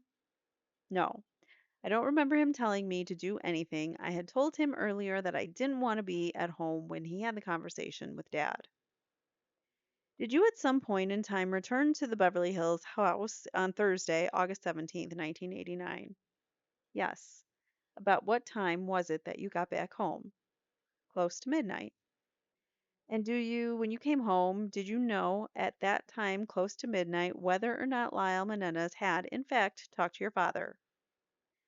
Well, I knew from previous conversations that my dad's flight had been delayed until late that night and that he would be arriving back at the house sometime around 11.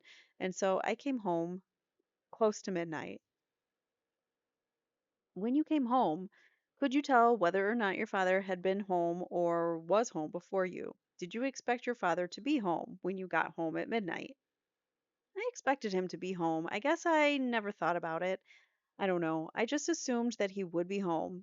It was definitely set that he would be arriving. I believe it was around 11. So I just assumed that my brother had had the conversation with my dad.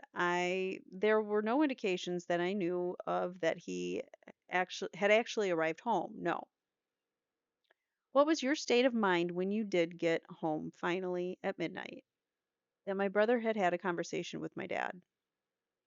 And what was it, if anything, that you wanted to do upon your arrival home? Talk to my brother.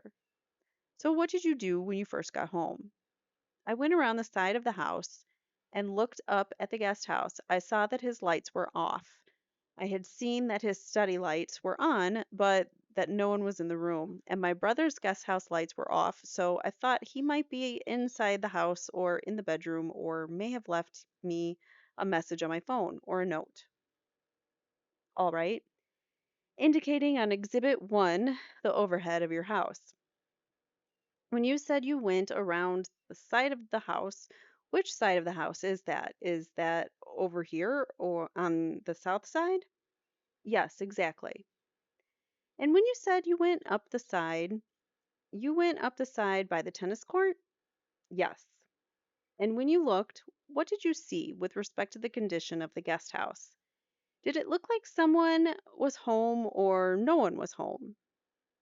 I'm not sure. I don't think it went all the way up to the tennis court at that time. I went around the side to see if the lights were on in the guest house and they were off. So I came back around and I went to the front door to my room. The front door where I'm pointing here? Yes. Do you know where you parked your car? In the front of the house. Could you tell from looking at the condition of the lighting inside the house whether or not anyone was home or anything had happened? What do you mean by anything had happened? In your house, certain lights, do any lights have certain significance, like leave the hall light on, we're home but we're sleeping, or anything like that, like some people might do? No, not that I know of. I know the study light was on, but that no one was in there. Now, how is it that you remember the study light was on? Because I remember that the study light was on. I remember looking into the study window, looking or knowing that my brother would be having the conversation with my father in the study. Because the study light was on, and that's where conversations take place between your brother and your father, did you think that they were inside there when you got home? No. I could see into the study from the outside, so I knew that no one was inside the study when I got home. And then what did you do? I went up to my bedroom. And what did you do when you got up to your bedroom? I looked around my desk for any messages. I think that I played my answering machine to see if Lyle had left me a message. I remember looking out towards the guest house on the second floor, seeing that his bedroom light and his bedroom light were on, and that he might have actually been in the bedroom. Do you remember, Mr. Menendez, if your front door was locked or unlocked when you came home? I believe it was unlocked. Sorry, I highlighted that because I had to pause and come back. So I do that when I need to save my spot. I forgot to delete it. Sorry, in case that was distracting. Do you remember, Mr. Menendez, if the front door was unlocked or locked? I believe it was unlocked. And why is it that you believe it was locked? Because I didn't have a key and I remember going through the front door. Do you have a key to your house anywhere? Keys were kept inside the foyer. Remember, they weren't allowed to have. Hold on. Sorry, I heard something and I thought my dog fell, so I stopped everything and ran to go see what was happening. It was nothing. So, apologies. He says keys were kept inside the foyer. Remember, they weren't even allowed to have their own keys, right? So that the parents could control them, could make sure that they knew where they were at all times, could lock them out and use it against them by saying, you got to be home or do this and then you'll get locked out or whatever it might be. They would use it against their kids and lock Lyle out at night and stuff like that. So, anyways, terrible, terrible parents. His keys were kept inside the foyer. Was there a rule with respect to taking house keys outside? Yes. What was the rule? That I was not permitted to have one of my car keys to have one on my car keychain. So they could have their car keys, but not a house key. Neither was my brother. Why was that? Nor anyone that was at the house. Why was that? At least, why was it stated to you that you couldn't have a house key to your own house? My mother thought that I was going to lose the key, so she had one. And sometimes things weren't started. Sorry, sometimes things weren't stated. They just were the way that they were. It had always been that way since before in Calabasas. So they just always had control over the keys. Never gave the brothers their own set of house keys to get in the house. Had you ever had a key to any house that you lived in? No. Had that always been the situation with respect to the house keys? Yes. What would happen if you would come home then and the door would be locked? I would ring the doorbell, knock on the door. I generally tried to keep the study. It's a window door that opens. I'd keep that open so that I could use that as an entryway so I wouldn't have to ring the doorbell. Or I guess sometimes I would even go around the side of the house to the back to see if any of the doors were open. Now, when you went to your bedroom and were doing the things that you stated, did you close your door? Yes. Did your bedroom have a lock on it? It had a latch. Did you latch the door? Yes. Did you hear any particular noises that caused you concern after you latched the door? Someone approaching my door. Did you know who it was? No. When you said someone was approaching your door, how do you know they were approaching your door? The way that the house was configured. There was only had to walk across the balcony to get to my room, and there were only two rooms, and I was the only one living in one of the two rooms. Showing you what's been marked as Exhibit 6, does that in some way represent the second story of your house? Basically. And when you say basically, are there any mistakes on this diagram? Yes. What mistakes are on there? My mother and my father's entire bathroom area is incorrect, and I'm not sure if there's a closet in bedroom number 5 that opens the door there. It may be, but my bedroom and bedroom number 3 are correct. Okay, now which bedroom is yours? Bedroom number 4. Bedroom number 4 here, and the court says, Mr. Levin, you have to move a little bit so the jurors can see. He says, I'm sorry. Bedroom number 4. Now, where are the windows in bedroom number 4? Your bedroom? Where there's a little nook at the bottom. Right here? Yes, there's a window there, except I had my bed up against that, so you couldn't see out those windows. And there's the little blue markers, I guess, represent windows. It's a diagram, or it's not, it's like an aerial diagram. It's not a picture. So over here and over here, yes. And one in the bathroom area over here. Yeah. Now, where is the guest house in relationship to your bedroom? The guest house would be over here. Down here? Yeah.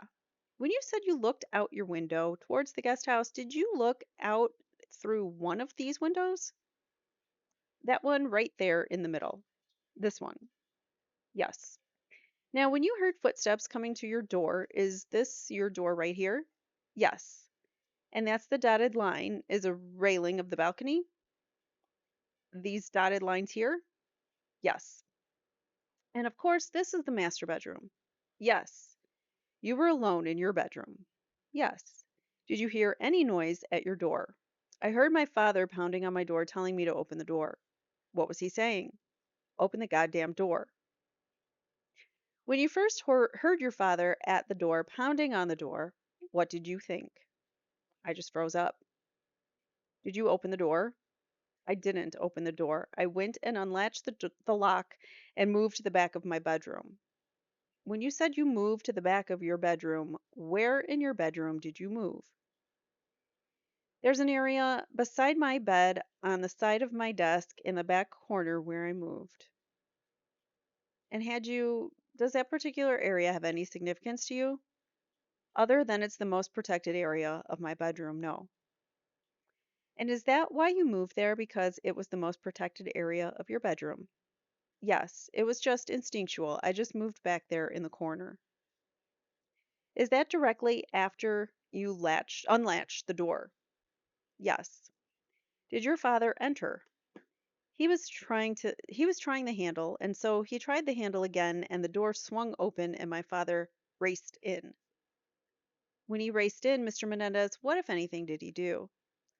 He was yelling at that point and speaking very loudly. What was he saying?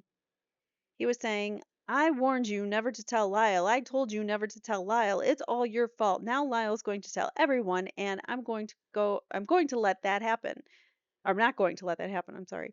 And I'm not going to let that happen. I can't believe you did this. And he was going on. And I was saying, don't worry, Lyle's not going to tell anyone. And he said, shut up. And he raced towards me.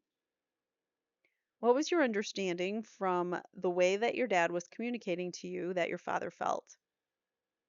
That Lyle was going to tell people and that he wasn't going to let that happen. Had Lyle Menendez ever indicated to you that he was going to tell anyone? At that point, no, he never did. That wasn't part of any conversation you had with Lyle Menendez where he indicated to you that he would tell your father that he would tell people?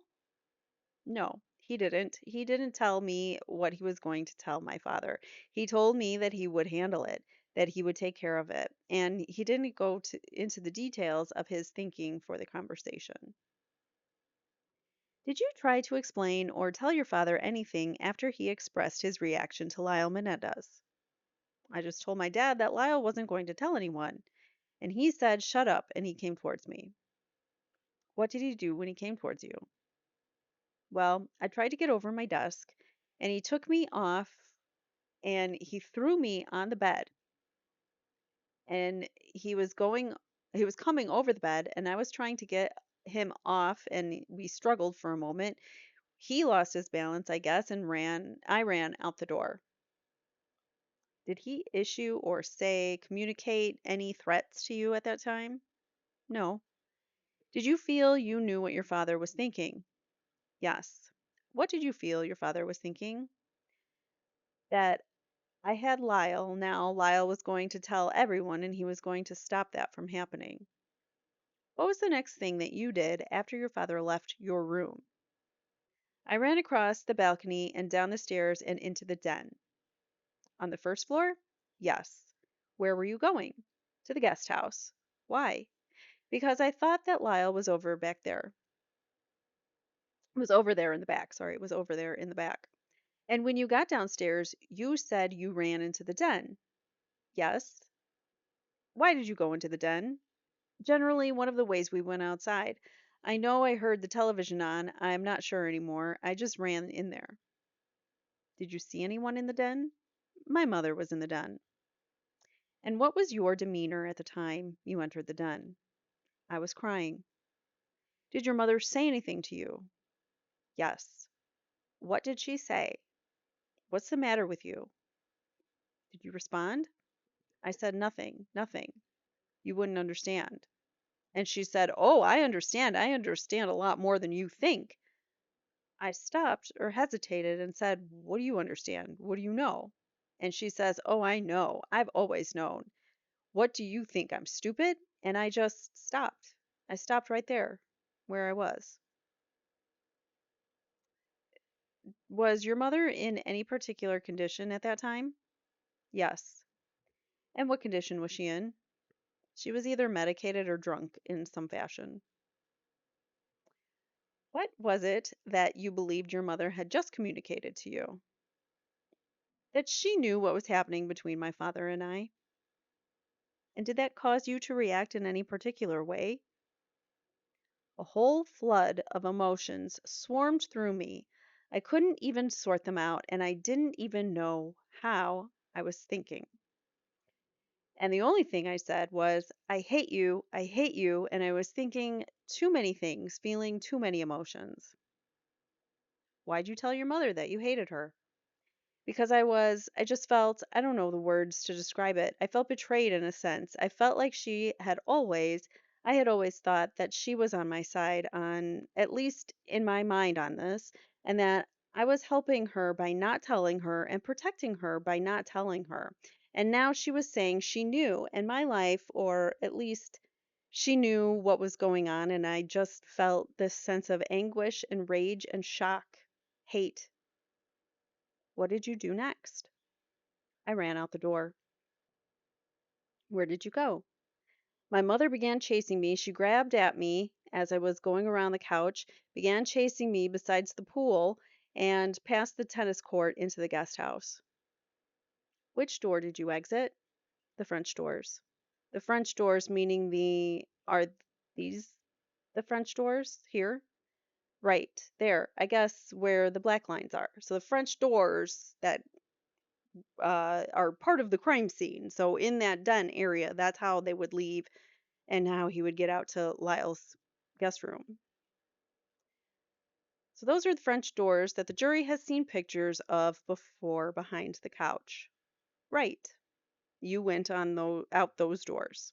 Yes. And then you went back out to the guest house. Yes. Your mother behind you? Yes. Was she saying anything? Yes. What was she saying to you? She was yelling, "Get back here, you bastard. Don't talk that way to me. Get back here." Just telling me or yelling things like that. And I kept running and she kept chasing me. Did you run directly to the guest house? Yes. Did you enter the guest house? Yes. Did you see Lyle Menendez inside the guest house? The guest house has a bottom floor, and I ran up the stairs to the top floor, and Lyle was basically in the doorway, and I said, She knows, she knows, she knows everything, and I just ran behind Lyle. Now, up to this point, Mr. Menendez, did you, or let me ask you this, when was the last time you had spoken to Lyle Menendez before this moment where you entered the guest house? An hour and a half before on the phone, maybe 2 hours before. And did Lyle Menendez indicate to you in that telephone conversation that he had spoken to your father? No. He said that my father would be coming home and that he would be speaking with him. So, following that telephone conversation, you had no idea that what, if anything, happened with Lyle Menendez and your father. Following the conversation, I assumed that he had had the conversation with my dad. After my dad burst into my room, obviously it was quite clear. And so when I ran up to the guest house, I knew that he had some sort of at least confrontation with my dad, but you didn't know what it was. I knew the general nature of it was about me, but you didn't know the specifics of their conversation, I take it? No. Now, what happened when you saw Lyle Menendez and you said to him, Mom knows, Mom knows? What was Lyle Menendez's reaction, if anything? I don't think he had time to react. My mother was coming up the stairs and I was still screaming for him to get back here. She would, what? My mother was coming up the stairs. Hold on, my dog's probably going to bark again. All right, back to Erik here. He says, I don't think he had time to react. My mother was coming up the stairs and I was still screaming for him to get back there. And I was still screaming was still screaming for me to get back there. I think his mom, I don't know, it's worded poorly, but basically his mom was screaming for him to get back here. And he said to her, he said, how can you know? Why haven't you done anything? And she said she was in a rage at that point, and I don't remember the first words. I know she said, no one's ever helped me. Why should I help you? She said, I hate you. I hate you. I wish you were never born.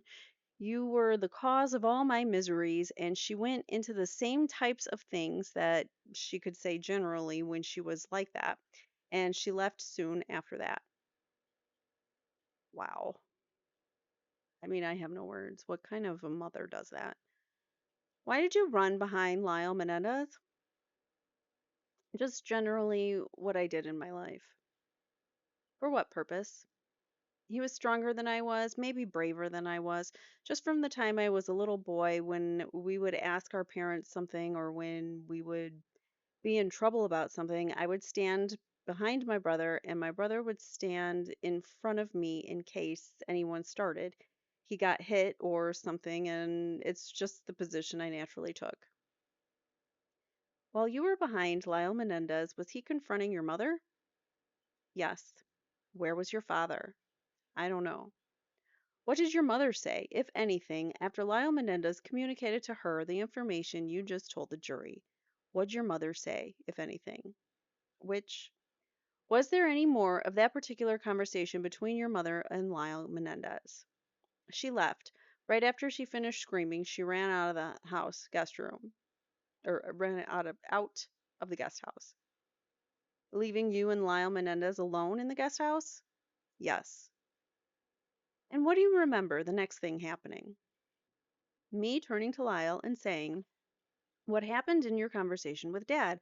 I was out of breath and I was in shock and I was just saying, what in the world happened with you and Dad? And he said, calm down, calm down. Tell me what happened tell me what's going on.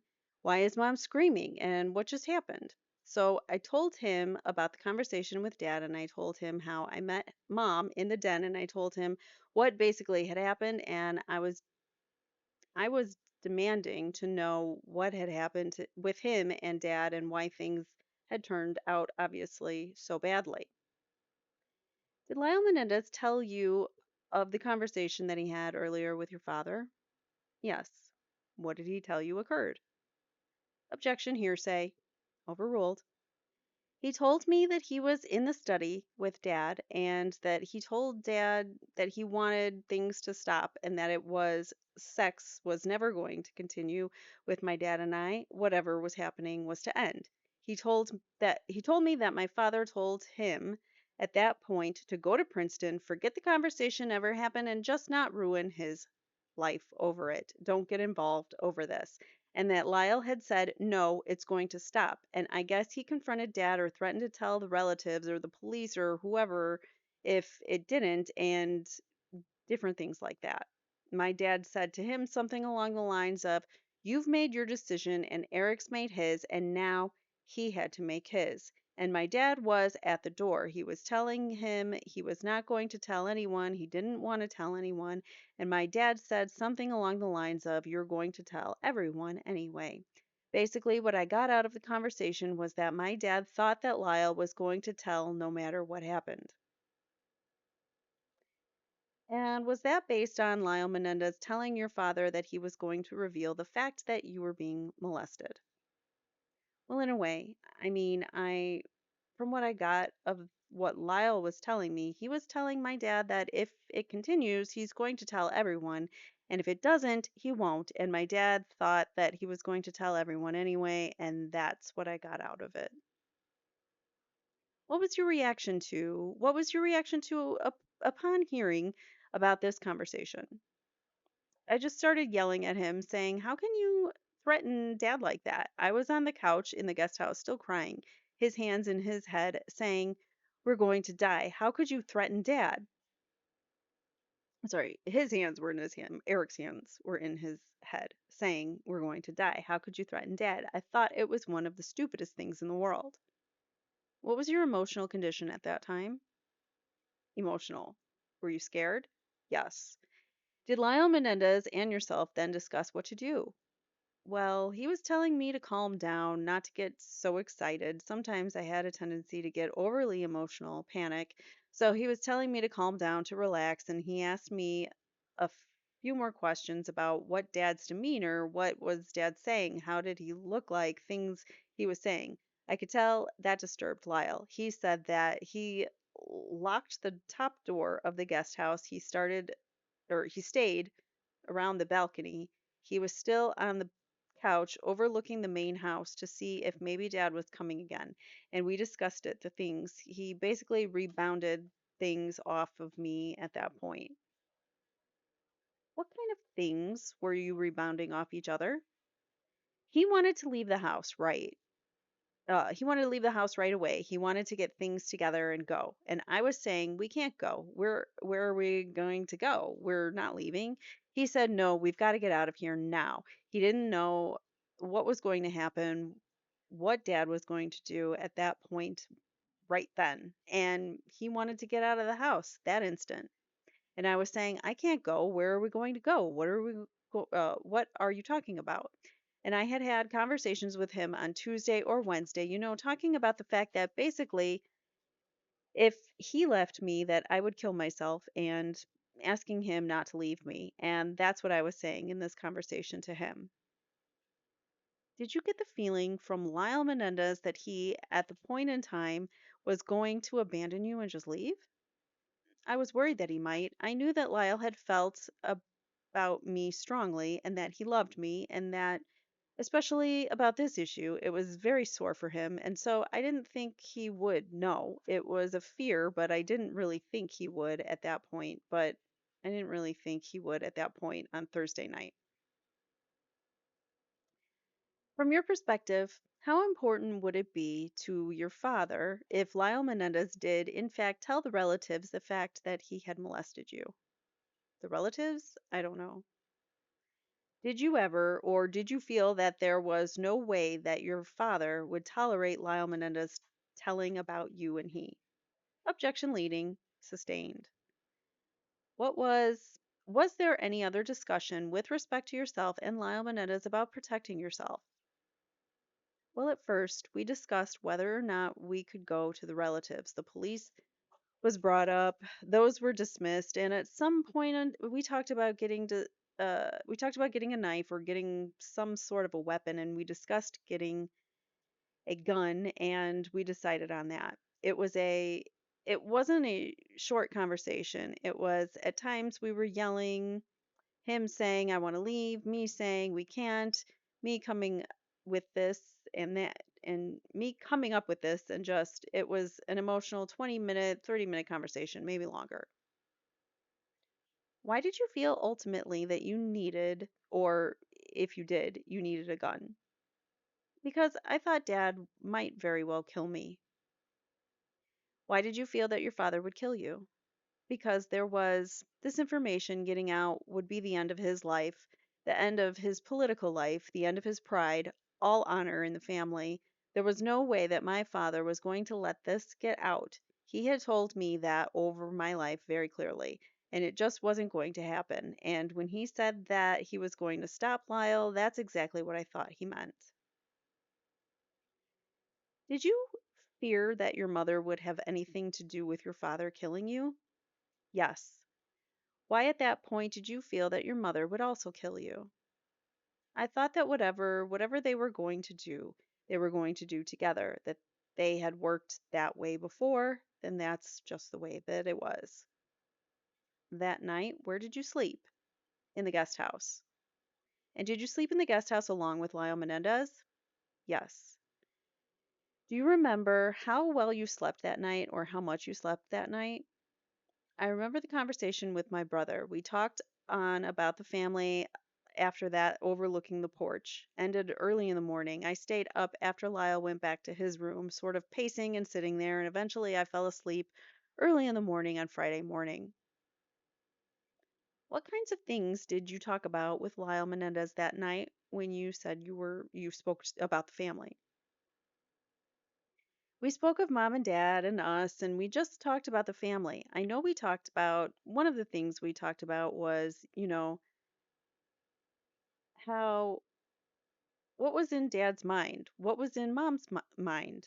Image. I don't remember the exact details of what we talked about, but I told Lyle that I had a feeling dad might react this way, and we just discussed different things. I don't remember the exact details. At that point in your life, Mr. Menendez, did you fear for your life? Yes. Why didn't you just run away? I didn't feel that that was even a possibility. I just didn't. And why not? I felt that my dad would find me, would kill me, that he would use every cent that he had to find me, and that he would do so. I don't know. By the time I was 18, it was just a part of my being that I couldn't, and after I tried to when I was 12, I just came to understand that that would never happen. Was there a concern or a hope that things might get better following that conversation with your brother? Yes. And what was your hope with respect to things getting better? That somehow I wasn't really high on the idea that dad might talk to me about this, but somehow dad might communicate with Lyle that some resolution to the issue, that there was going to be further discussions and that things might settle down, some agreement might be made that I might actually be able to go off with Lyle to Princeton or that Lyle might be able to come back to UCLA. Were there any weapons in your house that you were aware of? Yes. What kinds of weapons were they? Rifles. And whose rifles were they? I know one was my mother's. Another one was also kept in her room. It was the family rifle. Were those the two rifles that had been shown to the jury earlier in the trial? Right. Were you with your mother when she purchased one of those rifles? Yes. And do you recall when that took place? A summer before, and apparent, or the summer before, apparently. Attorneys Levin and Abramson confer to the side, and then Levin says, "Did it occur to you at that time that you might, instead of running away, go to one of the relatives for some help?" We talked about it. And what was the nature of the conversation you had with Lyle Menendez regarding the relatives?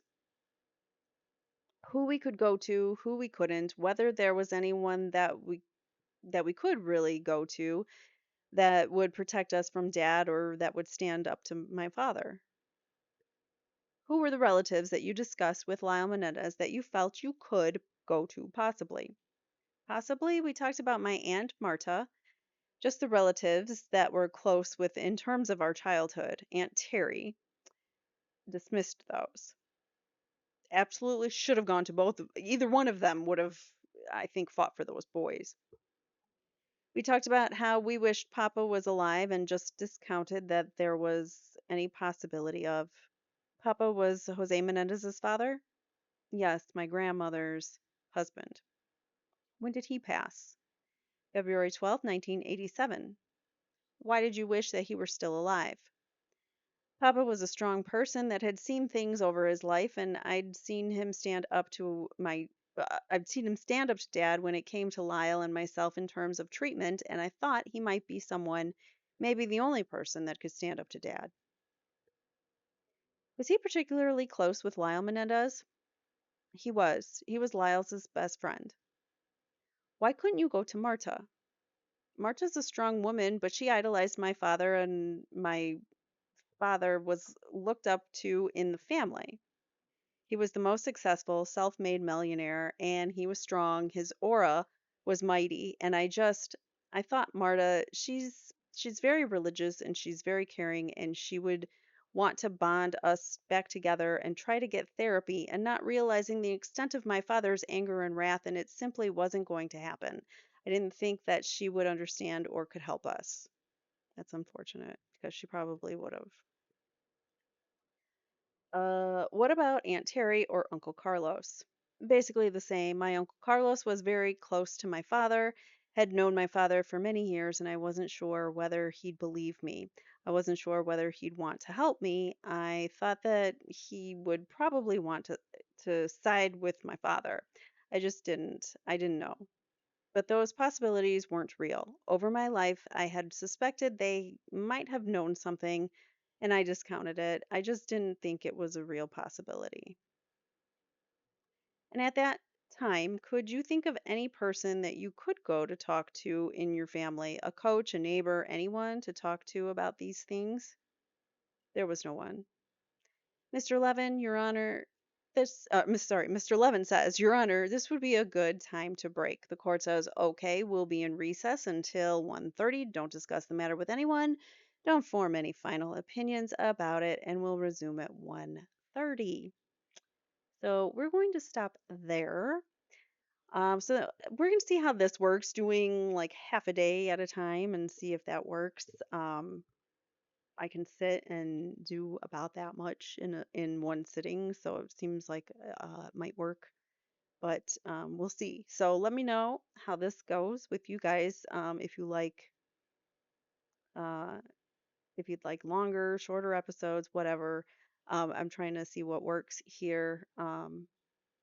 Unfortunately, because I'm only doing these. So you're going to get alternating weeks. So this week it's Menendez Brothers. Next week it's going to be Delphi. The following week we'll be back to Menendez. So unfortunately it's going to be, because of alternating, it's going to take us a little bit longer, but I can't read both at the same time. It's just too intense, too much. So apologies on that. I wish I could. Anyways, thank you guys so much for watching. I will see you in the next one. Please be sure to like, comment, subscribe, and take care. Bye now. That's the end of this Trial Transcripts Exposed. Thanks for following along with me. Like if you want more, subscribe, and let me know what you think in the comments below. See you next time.